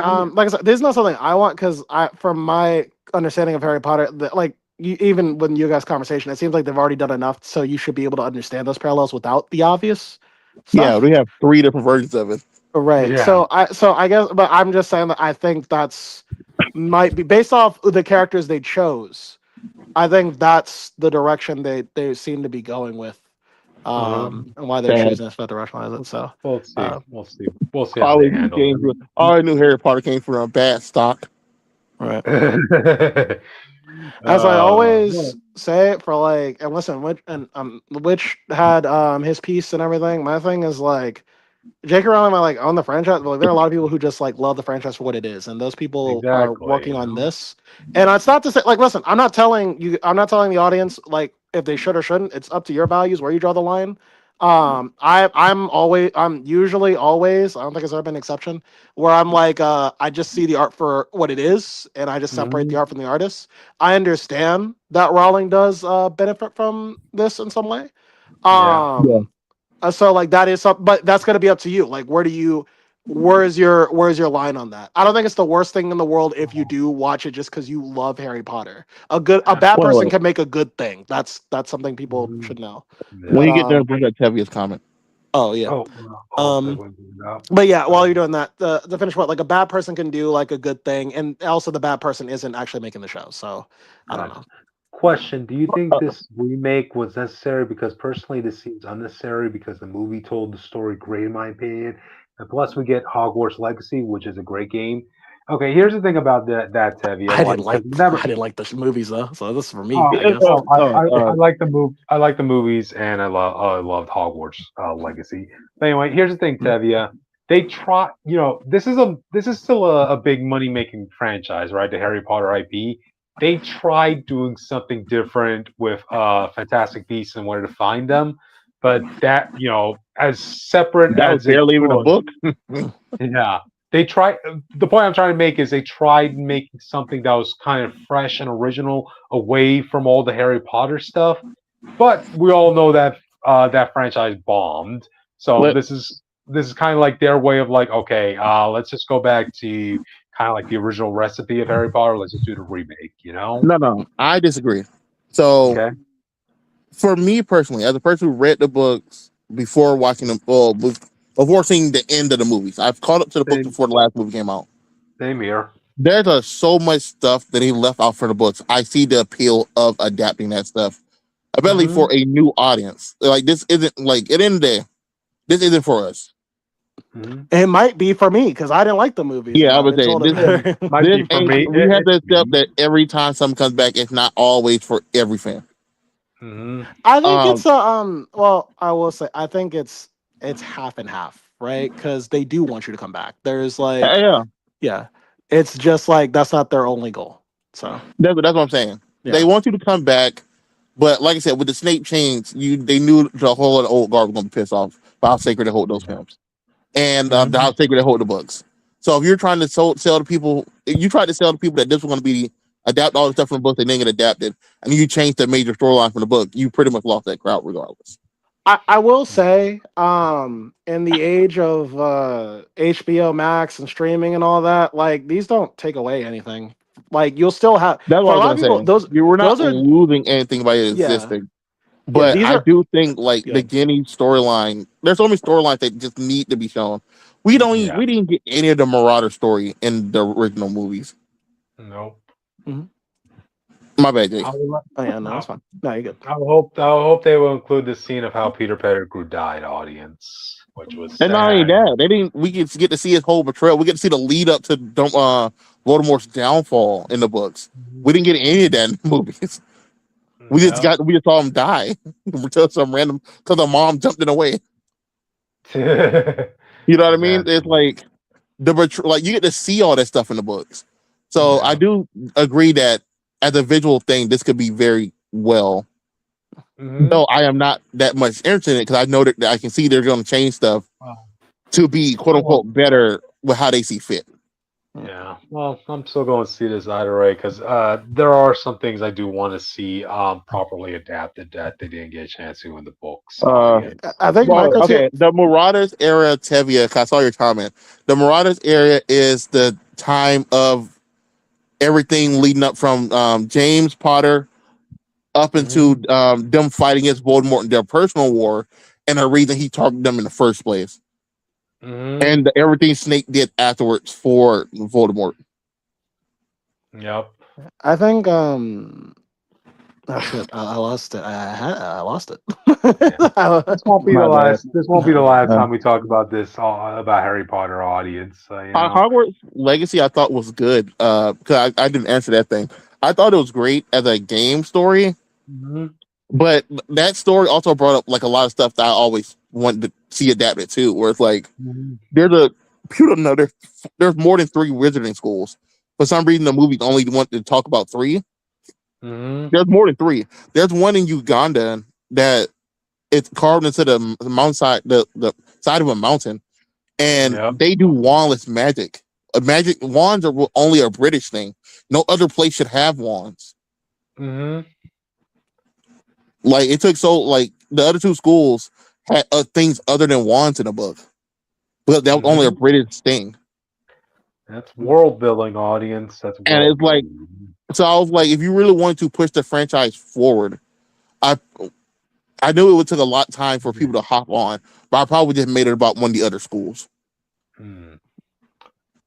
I I would. think I've been the easiest way to get it. It's just unfortunate. Fantastic Beasts ended up being what it was, audience, which just frightens the powers that be of like trying to take a risk on another area of the Harry Potter world. So There is one thing I really want to see if they go that far. If this show okay. makes it, I want to see. Okay, in the one of the later books, when it's time to go to Voldemort, I think he just came back, or they're preparing for him to come back. Hmm. I want you to know they see a gun for the first time. You're just like, what is that? And it always it was like Ron's dad being confused about what a gun was. And I was like, these people don't know about World War One or two. And so like and there's like there's literally a moment in the books where you're like they're considering just getting a gun and shooting Voldemort. And it's when they found out what a gun is. And I really want to see that on screen. No, this is no different than using the death spell. We can't do such a thing. Would you bring us? Would you see a modern Hogwarts have students bring in smartphones? Audience. I mean, is the reception still there? Just curious. So. I no, I guarantee the magical thing like veil they go through cut all that stuff off. Yeah. Uh I do Mhm. think and would it be fair if they did do a future Hogwarts story, I do think the evolution of magic could be like a very interesting story to tell. Mhm. The problem is people by themselves aren't creative enough to do it. And Mhm. J.K. Rowling has shown with Fantastic Beasts, she isn't creative enough to do it. So I, uh, I just think you have to leave it alone. Tevye saying question: do you think Goblet of Fire is going to focus on the Quidditch World Cup at the beginning? You have to cut your budget somewhere. So No, I I don't think. know. If they have 8 episodes, I think they're definitely going to do it. Because Guinea's whole storyline, and they're adapting the books, Guinea's whole storyline is the Quidditch stuff. Yeah. She Yeah. becomes the Quidditch champion. They gave all the shit to Harry. She's the champion of Hogwarts Quidditch team, okay? Uh, Oh, you're talking about Ginny. Okay, okay. No, yeah, no, that was saying. So I feel no, like, no. so I feel like, No, Austin. Tevye is talking about like in the beginning with Victor Crumb. It no, was that's what I basically like the mean. No, World that's what Cup. I'm saying. I'm saying if they Oh, do the okay. Guinea storyline, then Quidditch should be in like a lot of the seasons leading up to it.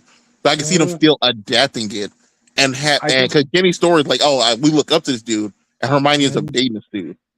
yeah, You have to but show no. why he's such a big deal because the movie didn't really do a great job doing that. In my opinion. Oh, okay, okay. Because they had to put their budget into other things. Yeah. So yeah. But to be fair, by the time that happens, if this show is good, then its budget's most likely to get increased anyway. When we get to that point, that's Hope, 5 seasons in. hopefully so. Hopefully so. That's 4 seasons in, Kristen. So if it gets a fan base and it does well, it'll be that. But Yeah, I'll probably Do give not like attack these kids. 'Cause I did see people doing that on Twitter. I Yeah, did see that. that's horrible, Not audience. liking a Come show on. did not mean attacking kids, and that's Yeah. also another reason why I was going. I let Witch have their moment, but if you're interested, if you're interested, watch it. You don't have to derail these kids' careers because you have a Mhm. problem with the creator. In my opinion, Yeah. if Yeah, you you feel know. like you're interested, just watch it legally. If you feel interested in it, Hmm.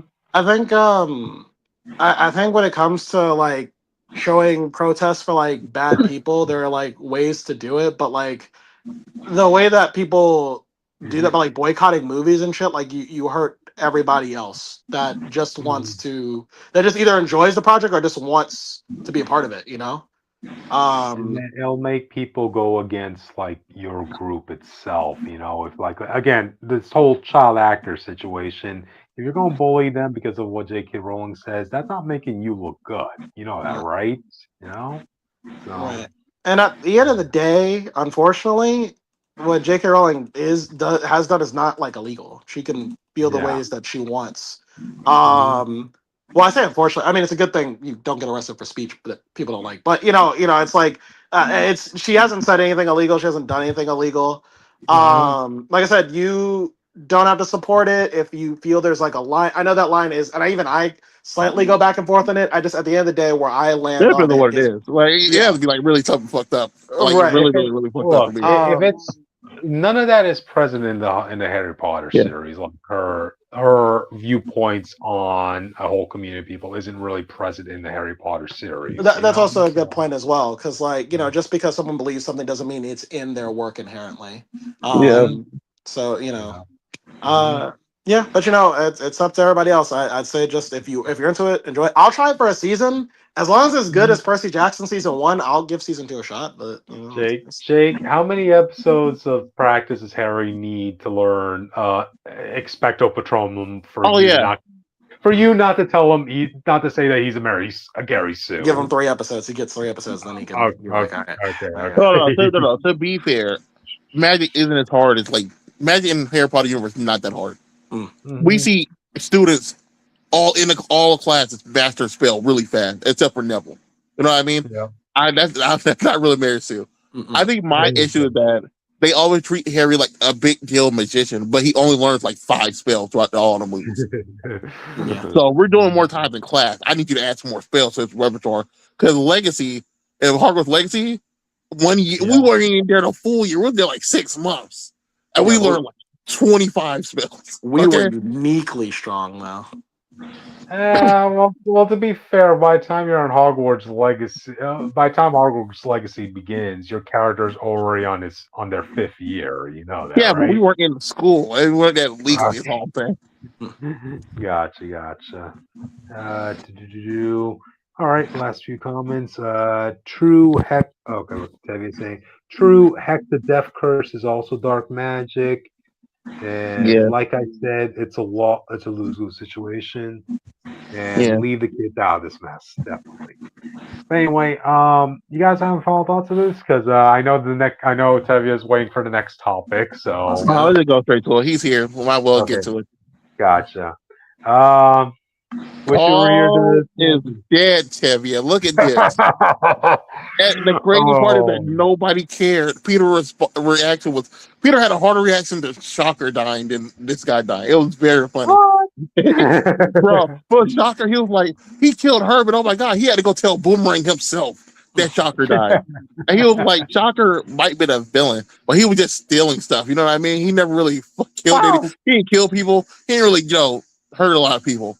So I never Uh, really had a real problem with him. And then he brought you mhm. back to life, after you saved my life. So I was really cool with him at the end. Yeah.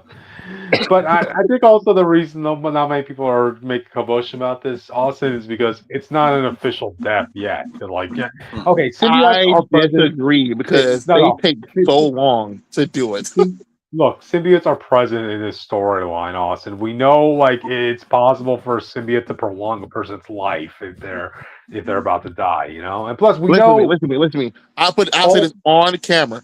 If Paul lives somehow at the end of this book, I will personally drop Spider-Man and Venom until he dies Whoa, again. wow, audience. Well, or unless he moves in with the X-Men, because we know that's going to happen at some point. Well, to be fair, I don't know if it's happening anymore. It seems like the reactions to that had changed that plan. What So they were honestly expecting any good feedback from that news. I thought they were Really? like happy that he just moved out of Spider-Man No, and stuff, but people want him out in general. Nobody wants to see this guy in any other books. And Tevi saying, "Yep, I did my own video about the news as well, and I am happy Paul is bye bye bye." not only did he die, they spent a lot of time around his corpse, and Carnage himself said, "Y'all, that nigga's dead. I know death. Dude, I kill people no, all the time. That dude's gone." audience, he deserves a fate as bad as Taskmaster from Thunderbolts. Not just kill him, but also loot his Yeah, take corpse his pocket. and Let's have take his his, yeah, take his money. and then put his body in an incinerator. He's as dead as possibly be. And Um, Dev is also saying, because let's be real, nobody likes Paul, myself included. There that's why has to I be think. no. No, There has to I be know a few that people one who like person. Paul. I know a lot of people who like Paul. All Yeah, because there he has to fucked be over that one. Spider-Man. People like That Paul has, because he fucked over They Spider-Man like the fans. they like the meme of Paul. They don't like him as a Yeah, character. they don't yeah. like the character. They like that he fucked over Spider-Man fans. Oh man, But I there just has to but be that one person out there who likes Paul as a character. It's like that super ultra rare Pokemon. to be They're fair, hiding out like there in the wilderness. I was like to be fair, I do think Paul became a better character once Al Ewing started writing him. But Al Ewing also just had every character shit on him every moment. So I was like, oh well, he's not really a great character. This day. It's just one of those situations where there's no point in trying to make the character better when you know everybody's all have already determined their mind that we hate this guy. I don't know. I'm kind Because of that's mixed his about it origin. because, like, I like making a joke about it when it's like, yeah, it's a joke, but you guys fucking made it. Like, you guys made him. But you know what I mean? It's like the whole To point be of fair, it's only for Peter. The Mary J doesn't react at all. I don't think in this issue actually. Never mind. yeah, no. I guess my problem, and it's not really like on one hand, good, he's dead, so I don't have to think about it too hard. It's just like, it's like, haha, yeah, that was a fucked up thing we did. Sorry about that. We're still not going to give you what you want, though. You know what I mean? Yeah, So, like, it's but like, I that's don't know. that's why I've been telling people, Jake. It's like I understand you all love Mary Jane and y'all want Peter and Mary Jane together. It's been 20 years, bro. Mm. It ain't happening. So at the end of the day, I just want Mary Jane out the book. Or if she is dating somebody else, it don't Well, need to be in Spider-Man's book. That was my it's problem. If funny. Peter were It dating probably Black Cat, will. and when Peter If were it dating Black Cat, they could not stop shoving Mary Jane and Paul in your face every right. issue. I think. Well, no. My thing is like it probably can now. The reason that it's kept going for 20 years is because people kept buying Spider Man. But if people just stop buying him, to revitalize sales, they probably put them back together. Because I think it's somewhat like if Spider Man is failing and they know fans will come back for this one thing, that's the clickbait right there. Like Paul's death Yeah, is just clickbait. That's all it is. yeah. Just to get you interested. Well, not you, but like everybody interested. Yeah. If Spider Man just stops selling tomorrow, the There's next thing they other do is like, I guess we have The to. fact, the the problem fact is that there's other stuff in Spider-Man that people do enjoy and like. Besides that, that's just a one part of the crowd. So Right. Spider-Man still gonna have a decent sale base regardless. Uh, Sadly, because a lot of them did leave. A lot of Right. people did. Like Venom and Spider-Man sales are really suffering in the last few like 6 months. Right. They again, haven't been like in the that. top 10 at all Yeah, since like Absolute started. again, the fact that not even a Spider-Man comic made it in top 10 of 2025 audience was a big wake-up call Marvel needed. Okay, we're gonna have to clean house, this and that, and yeah, let's have one of our main guys, Dan Slott, begging fans to order more Spider-Man books. Yeah, yeah. Right. Um, Um, I was about to say, yeah, they know at the end of the day, and they really want fans to immediately come back and it be like the biggest issue of the year. Just undo the thing. Peter MJ married, get them the daughter back. Right. Uh, mhm, like they do the course correct time. mhm. But David. oh, you do have his comment. I hope Mary Jane said Paul is dead. Oh well, I don't care. Let's get back together. Peter Parker, Spider Man, and he says yes. It I don't agree with that. Uh, has to be a I build think too up. much stuff has happened with Mary Jane to just be like, oh yeah, just come back. We'll just be happy Yeah, it's again. not happening this month. It might You even have happen this to, year. If they were yeah. going to do it, it's not happening If this it's year. going to happen, they do need to course correct a lot of Yeah. stuff because people generally do not like Mary Jane right And now. also, I think it's more like it. They did it at like the worst time. It was Yeah, right after the arc where they went through hell just to put it back together yeah, and said, "This is it. This is the yeah, relationship. We did it. Next issue. Never yeah. mind." So it's And again, like, the fact that they revealed to us that they can't date, they can't be married, and then they don't even want them to date. It's like, what's the point? Then? right. Mm-hmm. No. Uh, but at the end of the day, Paul dying and not being in the book is for the best. It will inevitably bring some people back, but yeah. like editorial shown, they don't care about what's best for Spider-Man as a character. So, Yeah. like Jake said, it'll probably be best just to not buy the book. If you're not interested in the storyline, I am interested. I still got investment in Good Norman and stuff like that. Not this dumbass spiders virtually thing, but I do want to be there for when the setup for Norman coming back will be because I have genuinely enjoyed him being a good person. I thought they were gonna bring Harry back by now. I'm not gonna lie. I know he's about due, you know? But I do think eventually they are going to course correct. MJ's going to be back, Harry's going to be back, and try to do a more back to form Spider-Man within the next coming years. But I don't think him and MJ will ever truly be together again. And I honestly think it might be for the best. Yeah. You want Manny Parker, just bring her from alternate future. You can be done with it. Yeah, I know. We all won't get what we want, audience. So, you know. So yeah, Tevi is saying, honestly, you know what's funny? I saw a clip of Death Note of light laughing at a grave, and I used that as an example for Paul. Oh yeah, Critty, have you ever seen that scene? No, I didn't see that. The Death Note scene of him laughing is so funny because it was like the death of L, who was the greatest detective. He waited till the cops got like 2 feet away from him and get the most insane laughter of all time by the dude die. And no one turned around.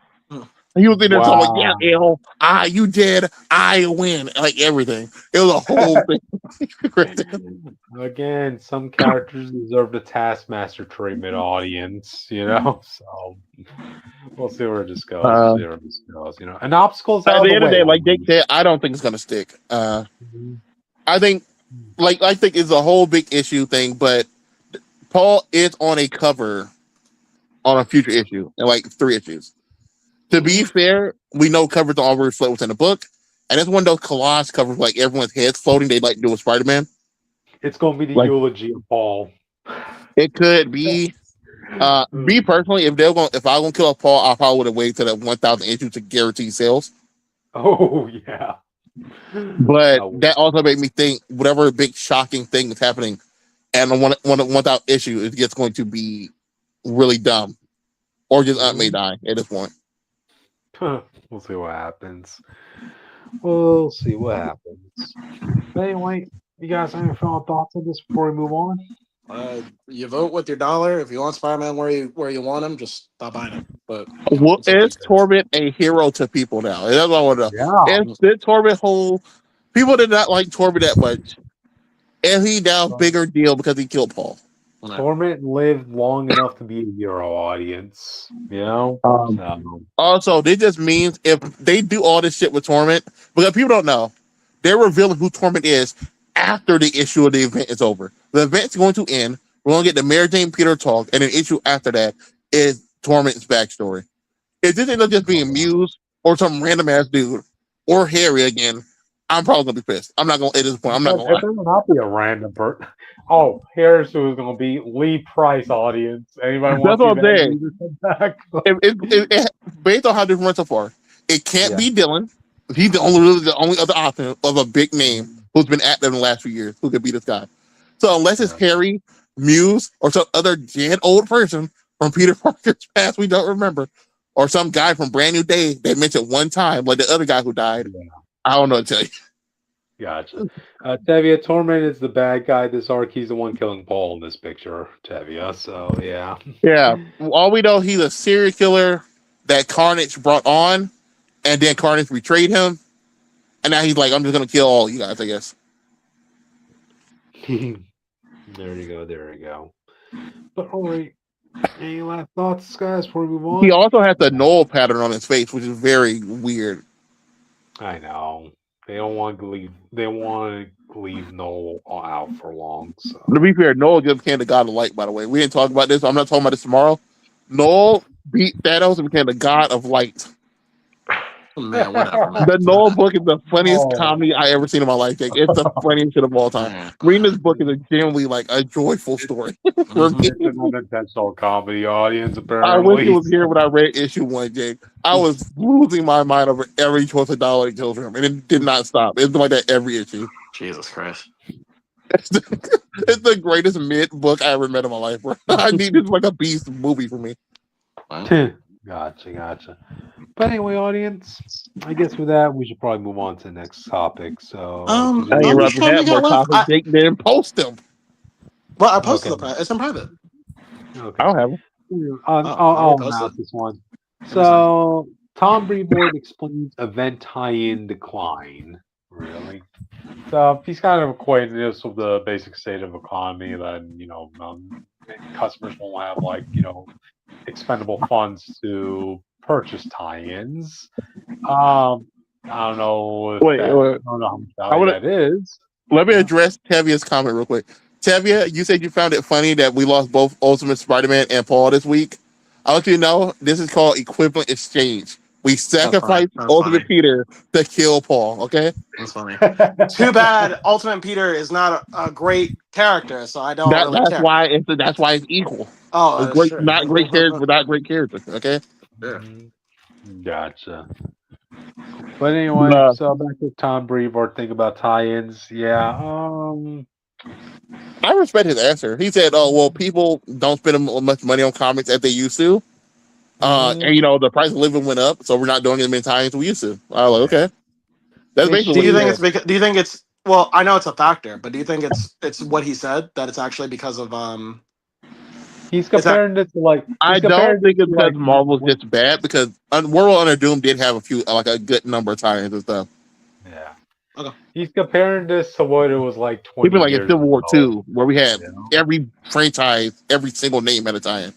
If you had your own book had a tie-in, if you were a team, you had a tie-in. Well, I know. I guess people I'm who asking, weren't involved in the book had tie-ins. do you think it's because of the economy, or do you think it's because people just aren't interested as much anymore?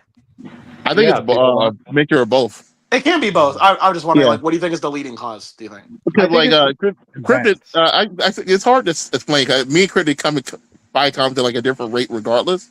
Mm-hmm. Cryptid's gonna buy if Cryptid wants a book good enough, he's going to buy it. It does not matter. Yeah. For me though, I always have to pick a certain amount of books. So when it comes to tie-ins, I can't get them all anyway. When it comes to buying comics, so I do think it's a mixture of both. Like people like Cryptid aren't that interested in the tie-ins, except for the ones they want, and then people on a budget are not buying tie-ins regardless because they want to get the main stuff out the way. I think the only time I went as far as to buy every tie-in to Event Audience was for the original Civil War and Secret Empire. That's it, And you also got to remember, with Revor's comments, right? Yeah, events were definitely a stained concept over the past several years, Event fatigue is also a reason. When we were doing events every month, almost every month at one point, of course you're not buying every time. That was ridiculous. Yep. Imagine you reading a book right now, let's just say, okay, X-Force, right? You're liking the book, it's good, but then all of a sudden it has to stop what it's doing because it has a tie-in to an event that it had nothing to do with, That was the frustrating thing back when Marvel was really exploding with giving everything a tie-in, So, yeah. If this news means we're going to get a lot less tie-ins to events, for books that don't have anything to do with the main story, I'm like, okay, So I'm not going to lose any sleep over to be fair to you, the moment that Marvel made this change was in Devil's Reign, funny enough. And they started they counted 4 of the tie-ins. And one of them was the main one for Luke Cage, who was a big part of the main book. Oh yeah, I remember. That Um, was a deeper topic. That whole canceled Luke Cage comment. yeah, no, his had a more reason, but they did cancel a lot of times around it as well. And that's Yep. what the real like the main event where people didn't buy a lot of tie-ins because, and then they kind of been a trend since that book. Uh-huh. And now people are just selective. Oh, I'm already reading this book. I guess I'll get a tie-in issue because it's a part of this run. But I'm not going on my way to get a book that has nothing to do with it. Yeah, I Mhm. was thinking because I was just thinking about like the landscape of Marvel Comics right now. And this was I was gonna I don't know if I wanted to make this a separate topic altogether, but I did want to get your guys' opinion on this. Like, what do you guys think about the idea that like this is kind of a sidestep. Do you think that Marvel should cycle out writers? You know, I think that we were talking about like the state of Spider-Man and like you were talking about Null, who was a character who started really great, and then just kind of wane. Jonathan Hickman gets tired of Ultimate Spider-Man, and Marvel sales declining across the board. Do you think that Marvel should start maybe cycling out writers in and out just to get fresh blood in there, get fresh Uh, perspectives? So maybe that would help. I, Um, I think they're going to be more careful as to what stories they're going to print out with the writers they have. Because remember, like before, they don't have any FU sales and numbers at the moment. Where they made stories or pitches that would deliberately cause a backlash. Trying to think of an example of this that recently had that happened. I can't think of any at the moment. But I do think Marvel does want to get their sales numbers back because of the wake up call they had from last year's, the fact that they didn't have any books in the top 10. Yeah, I guess, and I guess I'm saying, like comic industries, DC and Marvel, have gone back and forth since the dawn of time. So, Marvel will probably be okay, at the end of the day. I Um, guess, my thing is more like, the Marvel stories just seem uninspired. I've yet to see one where it's like a lot of these just read like sound like fan fiction when you guys describe them. You know what I Oh, mean? yeah. I would I guess, agree. and if I'm writing in the same box for, writers jump ship for this reason, but if I'm writing in the same box for years on end, I'm gonna run out of good ideas just right away. Mhm. Eventually Chip Zdarsky will fall. Okay, I'm just saying. Well, well, to we be have fair, seen he this. jumped ship and he fell on that ship. That's why he came back. Right. So I guess my thing is like if the cycling in of new blood to mix with the old blood, not kicking them necessarily out, but like giving proper, filtered in new blood a chance, I think might give older writers breathing room to make those good stories or take breaks, I guess, and then come back, I It guess. it's But more for me. Editorial for every character for some reason in Marvel has. I don't want to say the the Ian Flynn word, but they have mandates. mm, Yeah. How certain stuff is. Like Tom Brevoort right now is doing X-Men. He's the X-Men editorial. right. Yep. And they have revealed like this dude has made them do some really questionable bullshit. And because like he doesn't like a character, that means you can't write that character being good or great. Mm. Wow. That's Like the he man. wrote So that's the mandate he he made a has. guy write magic get I want to say GR'd by a bunch of demons like a Oh, few weeks ago. Right, oh, right. Great if you know what you know what I'm right. talking about. Right. Yeah, But yeah, yeah. We like know. he editorial has so much power in Marvel that it's really strange. But they don't Just actually do their job of keeping writers in line when it comes to like continuity and things. I feel like you right. tighten up editorial, these stories will get better to at least being decent, and then we can cycle in more new blood. But I feel like if you get new blood now with all the mandates and stuff, I really think you're just gonna burn out new writers as well to where See, the old Sonic guard who's fans, already this is used an to it. example of how mandates actually can hurt your story, not just because they said, "Yeah, Uh, the character has to act a certain way." Okay, thank you. let's not forget, like apparently in Inglorious X Force, it was announced earlier this week that a character like Kamala was a forced character they had to put in that book. Well, The I mean mandate. that's those technically those mandates are fine. I mean, like Marvel's bigger than like like Sonic fans. I made a joke, but Sonic fans have mandates from Ian Flynn. That's why it became a big topic there. But Marvel's a bigger universe than like Sonic, right? So like sometimes you do have to like WWE book things. You know what I mean? So Yeah. that's editorial power I'm okay with. But like saying don't show this character in a good light because I personally hate them is crazy. So that's not Mm. or once again, our fans really love Spider-Man and MJ together. They have a history of doing it. Some people have grown up where that's all they've ever known, but fuck you, I don't like it. So, that's kind of crazy. So, especially with Miles around and perfectly able to, be the younger Spider-Man they want Peter to be for some reason. So, Yeah. To be fair, Jake mhm. is also the guy who is pushing down other Spider-Man characters. Like he was working with Spider-Man at Oh, first. He is the Right. guy who made the mandate that Ben Riley and others had to be put down so Miles can look good. yeah. Yeah. So, which, Yikes. like I said, there is a good editor knows when that's okay. Again, WWE booking, right? This is a big universe, a lot of characters. Some need to be like that. It has to be natural, of course, but Mm-hmm. that those aren't by themselves. Those aren't bad mandate. It just depends on how they're implemented. But Mm-hmm. that is an example of what is a questionable mandate. So, you know, Yep. yeah. Gotcha. Anyway, guys, any final thoughts on this before we move on? Yeah, we'll Chevy definitely agreed move with me. He on. agreed with me by editorial. I saw your comments, Chevy. Cool, cool. But anyway, audience, with that, let's move on to the next topic. So go That's ahead, mine. Jake. Okay, so this was a topic was inspired by Austin, who was like, "Talk about the manga." I was like, "All right, fine." So I had to make a whole different topic about it. So technically, there's Austin is what you asked for, but it's gonna be slightly different. We're going to address on air the Sonic problem. Okay. No. I just want Oh everybody to know, by the boy. way, this could have been any one of like three different topics I had planned tonight. This is the one I chose last minute, and I had to make this customly. So Sonic the Hedgehog as a brand, like we've gone over this before, it's both American and Japanese project. It's an example of like two countries. Like it was made in Japan, but America really adopted it, yada yada yada, right? Mhm. Sonic has, I would say, had a problem and then it was resolved and then it became a problem again of characterization. What is Sonic the Hedgehog at the end of the Mhm. day? This was resolved in the 2000s when we all just agreed that Sonic had core traits, he had core lore. It wasn't always perfect, some continuity issues, but in terms of like, characters weren't strictly consistent, but they were in the ballpark of like of the same thing. Like it was never way off base. I never look at something like a character. I was like, that is not what this character would do at all. Like, I rarely had that complaint in the 2000s. Now, then everything got silly and goofy again because, times were changing. It was popular to go against like edgy culture and whatever. That was like what the kids were doing. So Sega played into that, being stupid. And so Sonic became a joke for a while, and then they regretted that, went back to making him serious. But now we're back to where we were when Sonic first started. Funny enough, we have three different versions of Sonic again.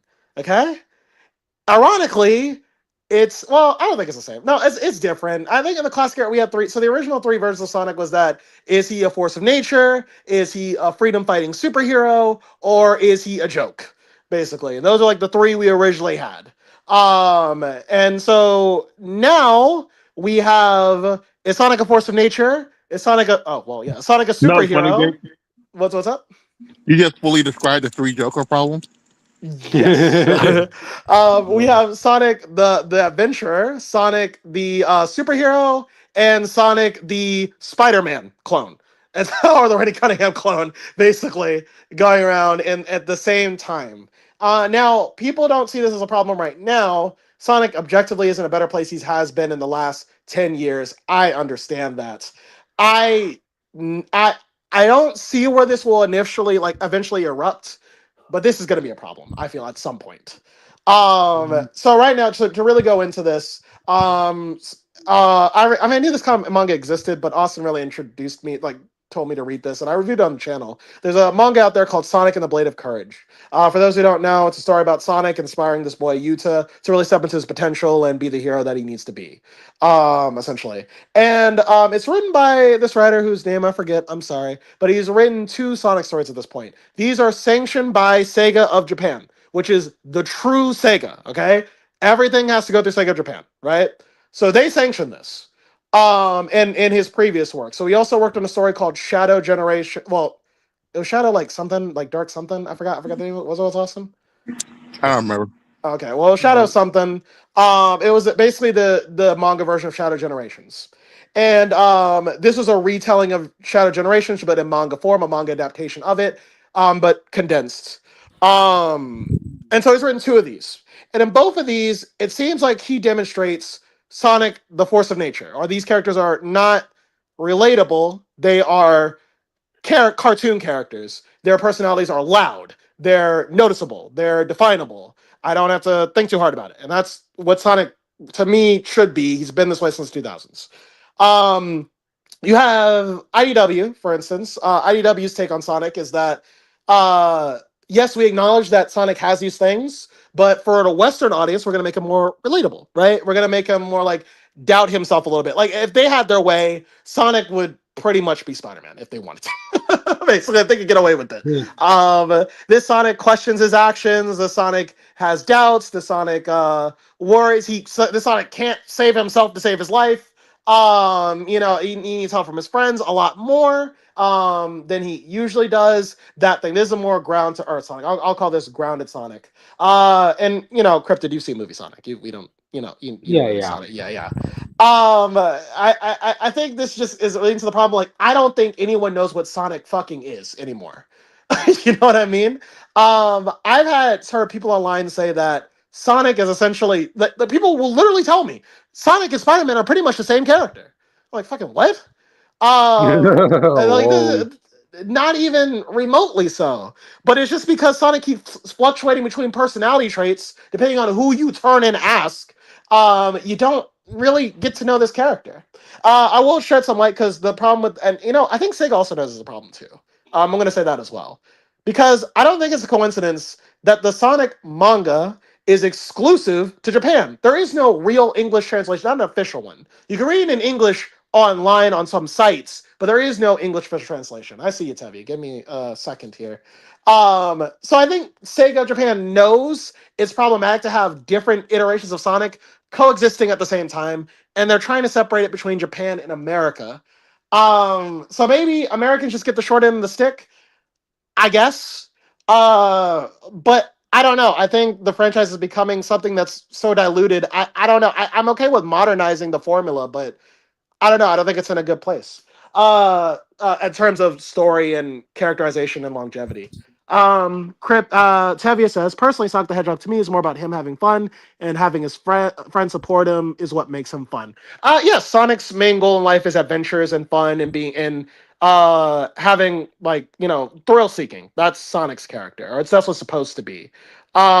He saves people because he doesn't like bullies, but he doesn't have a higher calling to do it, right?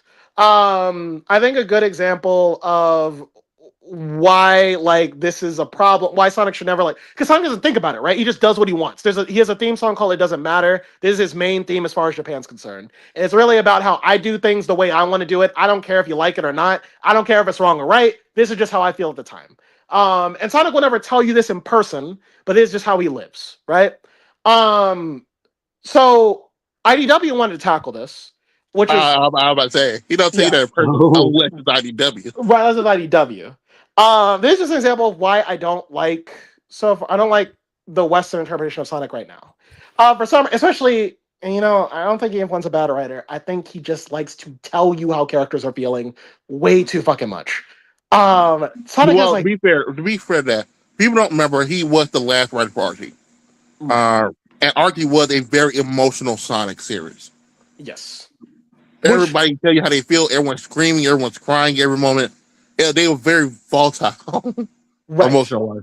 I think fans would not like this if we didn't have 10 years of like the worst Sonic characterization in history, right? I think fans will be able to see that. I mean, to be fair, when I saw it the first time, I don't know if I reviewed the first couple volumes, but I was enamored by it because I was just like, and I hate to say it, but I fell for that trap of like, hey, it's better, so I liked it, and I still think it's better, and as I would rather this than where we were before. But you're having arcs where Ian is doing like the most nonsensical character arcs. The one about his main arc for Sonic before they had to drop it. I'm assuming they dropped it because fans kept complaining about it and it online.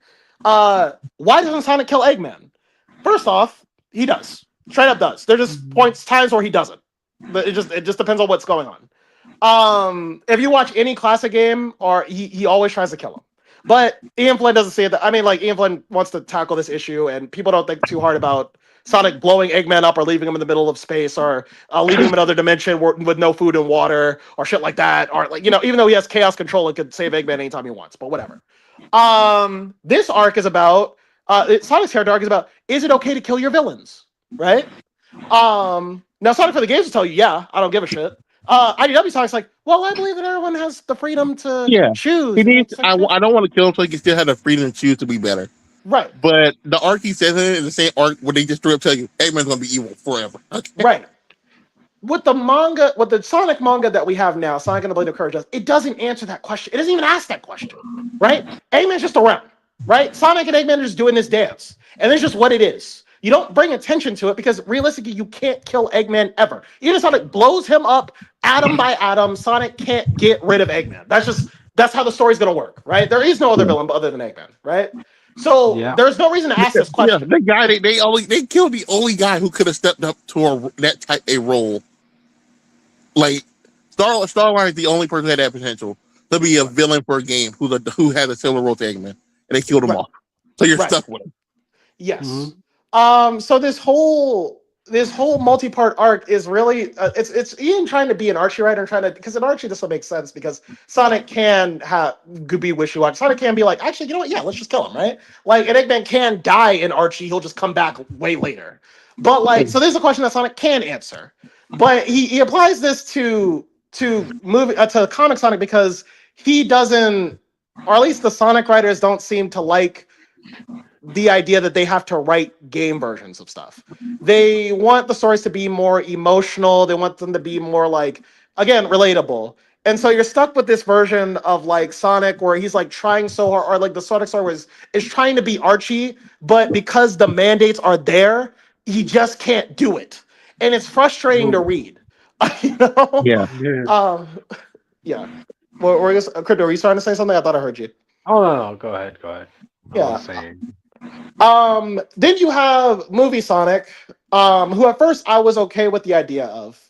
Um, I understood that these are movie writers. They're never going to really understand what makes Sonic work. And the masses at this point, Sonic became mainstream again because of the movies, right? So this is like their interpretation of Sonic, right? And so movie Sonic, his characterization is supposed to be he's a little boy and he's growing up already. Yeah, that's what he is.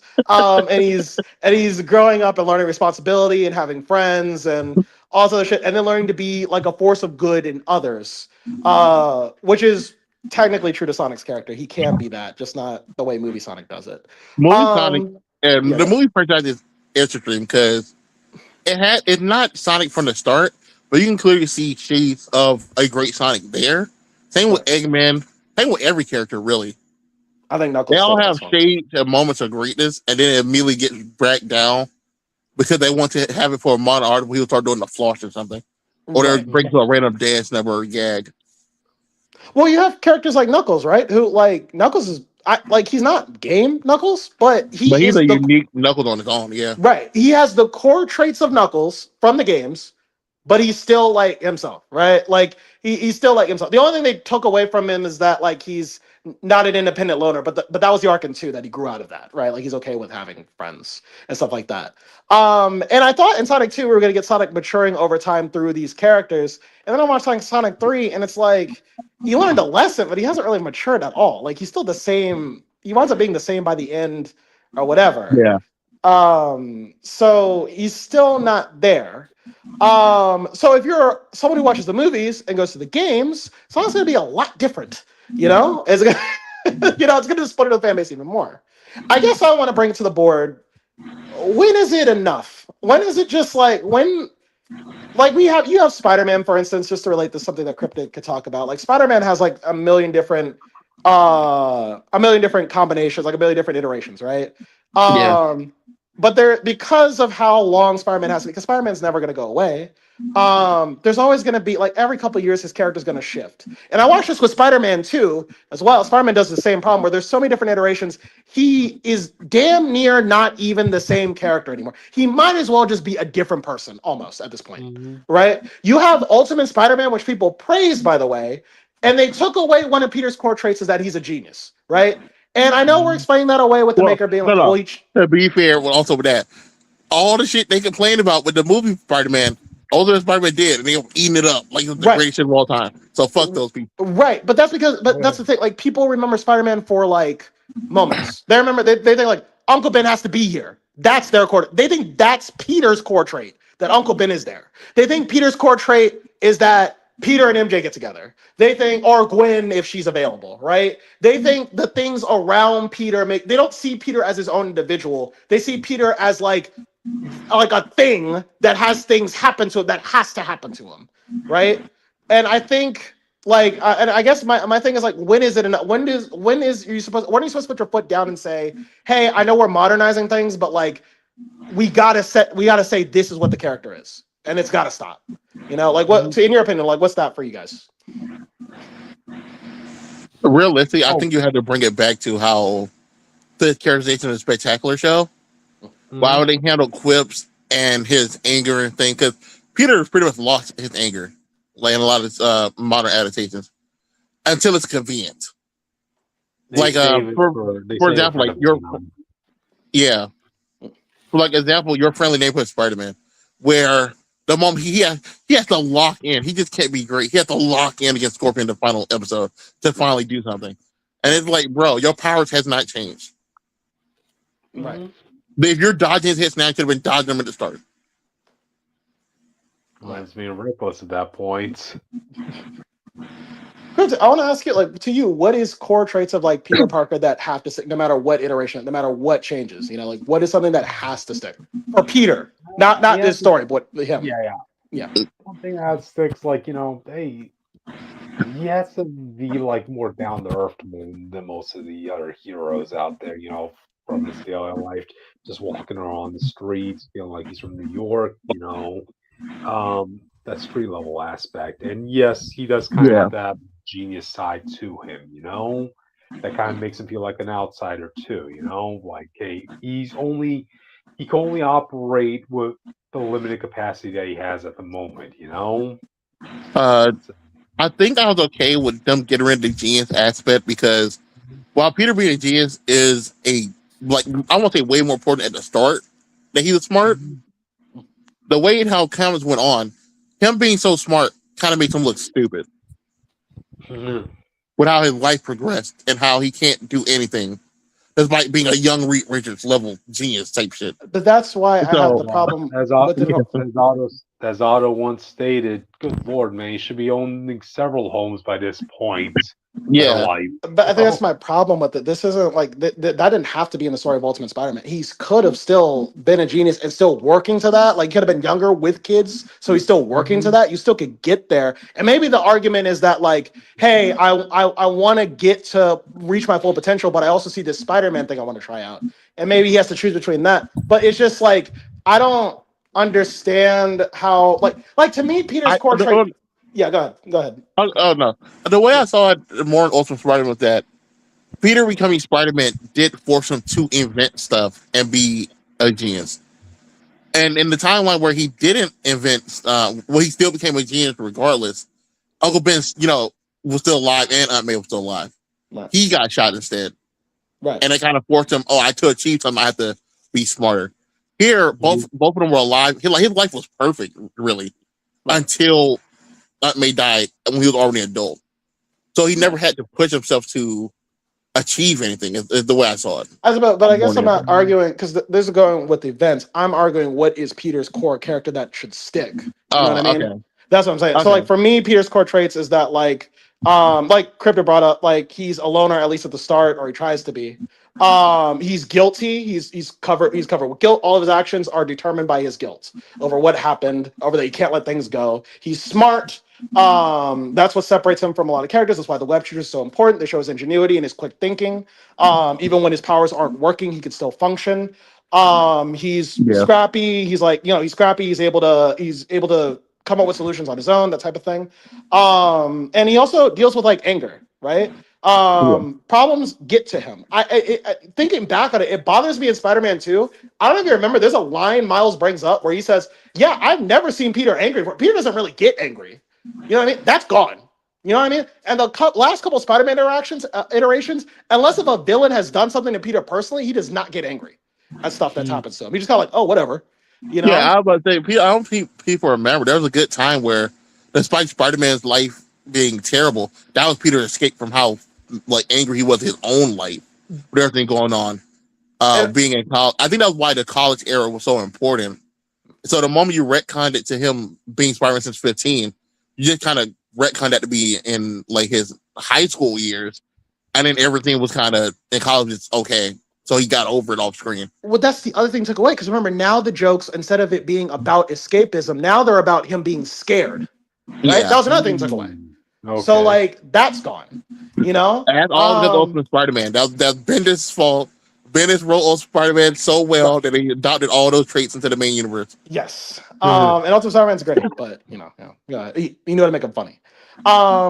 That's it. I guess all this to say, bringing it back to Sonic and everything. Like, I guess I ask fans like when you're consuming media, I do ask to maybe like I know it's a lot, but if you're gonna be in this fan base, maybe study a little more. You know, figure out what makes these characters who they are. I don't know what else to say because Do we're a at this little point. homework, loser. Right, we're at this point now where like I'm watching characters left and right, even like Resident Evil with like Jill, and then you have like new people coming in, like people just like don't know why people are upset about it. Like, you know, I'm watching characters get sandpapered over time for modernization. What was it? You can modernize a Wait. character. What's up? Address Chevia's last comment.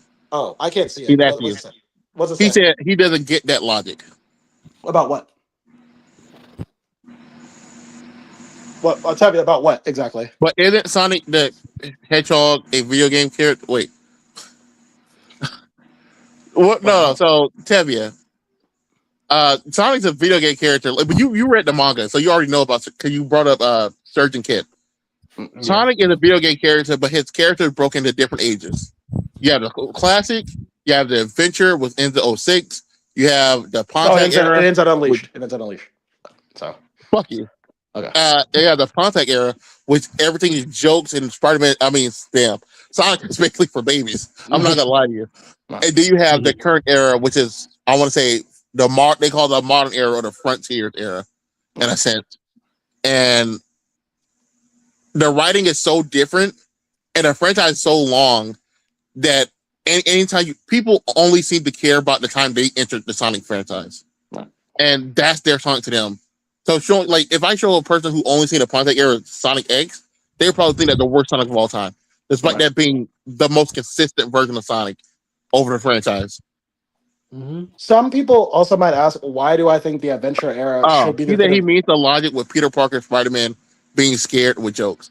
So the logic was he was nervous while fighting villains, and the jokes just helped him relieve that nervousness, or being or when he gets frightened, it was just like a nervous tick. When you get a lot of people had that problem, or when they're uncomfortable, they make a joke. That's like a real thing, and for a lot of people in real life, you'll see people accidentally laugh at their funerals just because they're so awkward and they don't really know how to deal with certain situations. Right. That's a trait for some that Ultimate Spider-Man had that for some reason they gave to main Peter Parker. Despite that never being an issue, and he was literally just making fun of his villains to throw them off their game. Right. People will ask, by the way, if they're watching this, why do I think Adventure Era should be the defense? Because it's the one time he was consistent. Because, like I said, like Classic Era, he was not a consistent character. Yeah. You can actually Era, see the growth from Adventure 1 to Unleashed and feel like one character.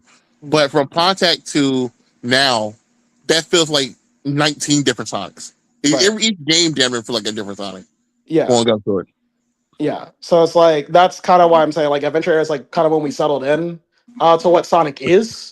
So that's kind of why I say go back to that. It's also like the most popular era because everything that's iconic about Sonic comes from that era anyway. You know what I mean? So it's like it is what it is. You didn't even have 7 Chaos Emeralds. Wasn't solidified till Adventure. I'm sorry. You could go to like any Sonic game and they will switch them out. At one point, there were 7. Then there was hinted to be 8. And then you had the 12? Super Emeralds at one point. Yeah, you had the Super Emeralds at one point. So there was 12, and then 14. If you count, they're supposed to be 7 and 7. Right. So like yeah. So it's like that. Yeah.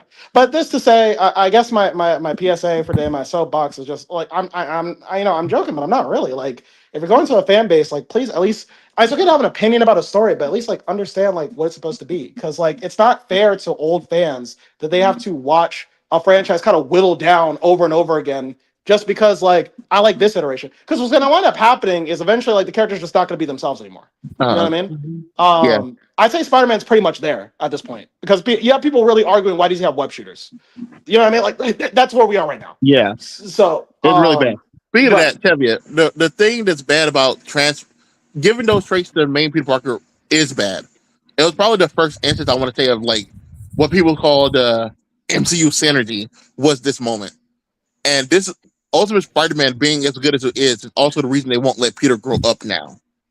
Mhm. Like they already didn't want him to marry Jane, but when they saw that Kid Spider-Man did so well, they refused to let Peter be an adult now, and that's the real main reason he's stuck in the place he's in. Yeah. They don't want Peter to grow up and be unrelatable to that same crowd. They don't want him to be they want him to be smart, but not as smart as he should be, or use his brains in every arc. They want him to be strong, but not as strong as he was, because he wasn't as strong as he should be in Ultimate Spider-Man. Everything comes back to Ultimate Spider-Man. That book was the greatest asset and greatest curse to Spider-Man as a whole.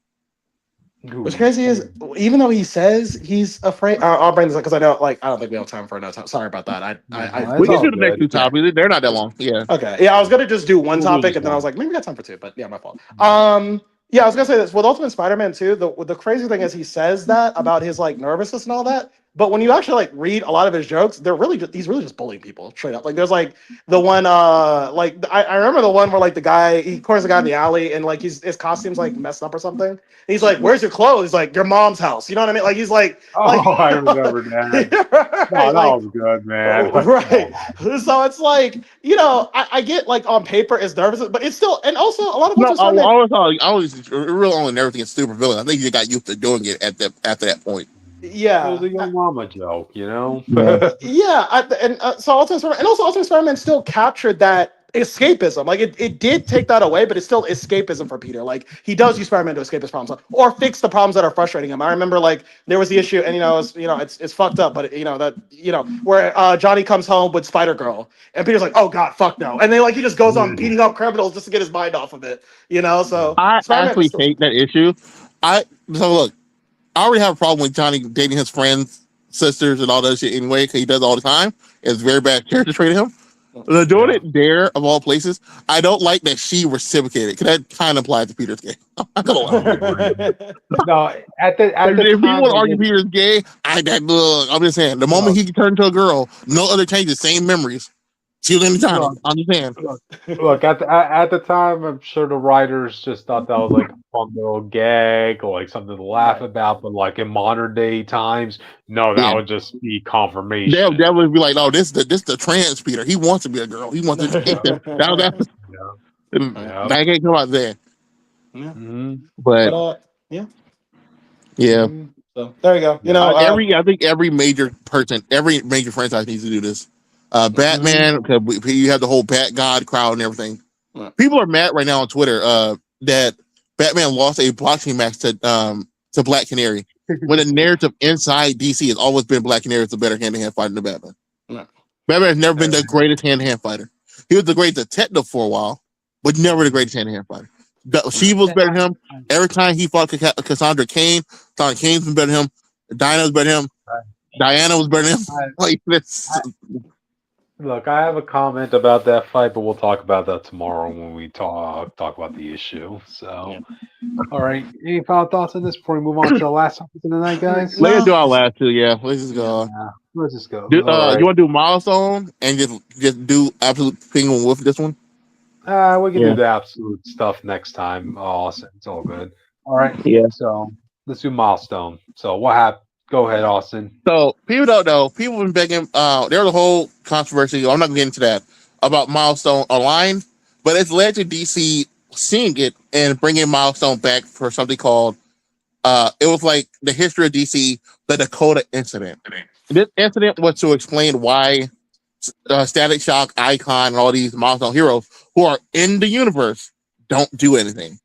And it was because when Lex was mayor, he basically found all their identities and said, "Hey, yo, chill out, I'm gonna fuck you up." Whoa. And Icon and Hardware was like, no, Hardware. People don't know Hardware's like their Iron Man, but he is like he's on go. Like he's a guy, bro. Yeah, He's he was not a fucking straight around. killer when he first He was came out. like, yeah, we gonna kill Lex. He's like, me and you, Icon. We gonna fuck the whole league up. Fuck all this shit. and Rocket them have to calm him down. But it basically ends with Static Shock and everyone be like, okay, we need to be heroes. The world still needs us. Let's go do our stuff. Static's in college age, by the way, by now, which is very interesting. But this also led to DC not, even though their books sold better than some absolute books, which is a big deal. Absolutely, a big franchise right now. Mhm. Uh, DC has not greenlit a sequel or a static book or anything. Yikes. And the Milestone Initiative was their first relaunch of Static before the Dakota incident, and that Uh-huh. man and the people involved were explaining why Milestone doesn't do that well in DC. But Ooh. long story short, Okay. Milestone, people don't know, is I won't say it's a political black commentary franchise, but it kind of is. Icon is a black conservative, and that is kind of important to his character, at least at the start. But Milestone is very much black comics, black comic characters for black people. Mm-hmm. Obviously, I'm not saying only black people enjoy them, but that's the intent about it, and that's what the writing's based on. So when it comes to a lot of things in the book, they only want black writers to do because black writers have that personal experience. At the same Uh, time, isn't that kind of like putting yourself in your own sort of prison if you're telling me that the only people who could work on on those characters are people of the community? to Do be you guys? fair, that limit only obtains to Icon and Hardware. Mm. Okay. Static Shock can be written by a white person. That's why he can be in like Teen Titans and stuff like that, or in like the Young Justice show. Okay. But it is only a limit for Icon because Icon's identity as a black man and a black conservative is very unique. That a lot Mhm. that a lot of people don't seem to be able to fully comprehend because it Yeah. really doesn't make sense to the average black person. If that makes sense. Mhm. I guess my argument is like not every black person's gone will go through a struggle that would be quick. Some black people don't go through that struggle at all. No, You know? that's what I mean though. That's the Yeah. why it takes so long to approve a writer Right. for Oh, okay. that Oh, type so of they're book. okay. As long as they're properly venting it, that's what I was Yeah. concerned about. Okay. Okay. It also doesn't help that DC doesn't push milestone books that well either. Mm. Uh, like I said, if Icon, you want to get Icon a solo book, that is the requirement. But if you want Icon to be in your book, you can just ask. You can just do it. Hmm. Same with like Static Shock and them. That only it only matters if you're trying to push the Icon story, personal story forward as a character. So that All means like right. his relationship with Rocket or some involving his kids. Okay. DC as a whole does not want to use milestone characters because they don't get as much money as they would like from milestone. And then since a lot of the milestone creators have passed away, you have to deal with the rights with their families, and usually those come up like multiple people in court cases for obvious reasons. Yeah, I know that's why we were very limited on static content over the past like decade or two, audience. So yeah, just rights issues. There's so much stuff that hampers this franchise as a whole. But Hmm. if DC really wanted to push them, they can. They just don't want to deal with the hassle of everything they have to do so, regardless of Yeah. how well they sold. That's why it's kind of like that's kind of why they became the February. Oh, we need some black characters. Milestone time. That's kind of why they became that situation. Wow. Milestone legally can leave DC as their contract ends. The problem is, especially at this day and age, the only person they're probably going to get as good as deal with will be Marvel. Yeah. But would you want to take your black characters away from every development stuff they had and try to restart in Marvel Comics in current day? Probably not. Yeah. So he's like a roll of the dice with bats. So basically, long story short, it's like we understand you want these comics, we understand you want these characters, but trying to do so is always going to be months in between.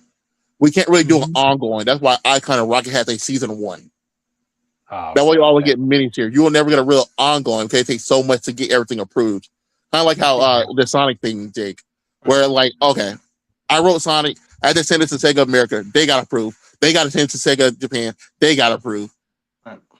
And I then think that's. between that time, anyone can just be like, oh no, I don't like this. Change this whole plot line. But I argue that's good. I think American comics should be more like that. I think we were having the manga versus comics discussion. Yeah, or like even anime, like seasonal anime. You know, like when your anime goes away, you still have something around the corner to try out. You know, Yeah, I think if you really wanted to fix a lot of American comic issues, hey, Spider-Man's gone for the month, move him out the way. Hey, check out this character right here. You know what I mean? Like, you know, you can still have like maybe like you just rotate characters out like that. I think that would be healthier anyway. So I think it's a good idea, regardless. So Uh, season ones and stuff like I that. think it is. I think the problem with that is mainly that, other than Static, DC has not given Icon them the greatest start to build a fan base. Right. Icon's and Hardware's fan base and are they just the one they already had before they joined DC. Yeah. Unlike Static, who got a chance to get a cartoon, who's been in other DC cartoons, none of them has got that opportunity, Right. despite being so important to the Black community as a idea. I guess I won't say as a character, but as an idea. Right. Yeah. If they really want to, like, do what you said, just I would say put Icon on the Justice League for a while, put Hardware in a different city for a while, and then do the book, and then you can rotate it out, like between him being in a team and his own thing. Right. Mhm. But because they don't see the stock because remember, like I said, they don't make as much money from Milestone sales because those characters are owned by them. Then you got their distribution rights. Yeah. They don't Right. see the value in pushing it out unless it's making so much. Like Dakota, every issue will have to sell like Dakota Interesting for them to be willing to do that. That Right. means every issue will have to outsell Batman, which is not going to happen. Right. Oh no. Oh no. Not only Batman, you have to outsell absolute Batman because that was Dakota Instant did. It outsold everything by Right. far. Right. Well. It's a bad situation for these characters. Honestly, if DC had the money and power, the best option would just be to buy these characters out. Mhm. But because of what these characters meant to the creator of the Dakotaverse, it's not going to happen. You know what I mean? These fans aren't going to get these characters up. So It's just a card to an dealt audience, you know. yeah, Milestone, their best choice options will be find their own like Marvel did with Disney, find their own backer to do these things. Like they went to Amazon and said, adapt our comics, we'll give you a exclusive right to do all this other stuff. It might be the best play for them. Right. Other than that, they're not going to have the control and exposure they need to make these characters as household as they should be or they want them to be for fans to appreciate these characters. I guess that's what it said. Yeah. Right. Gotcha.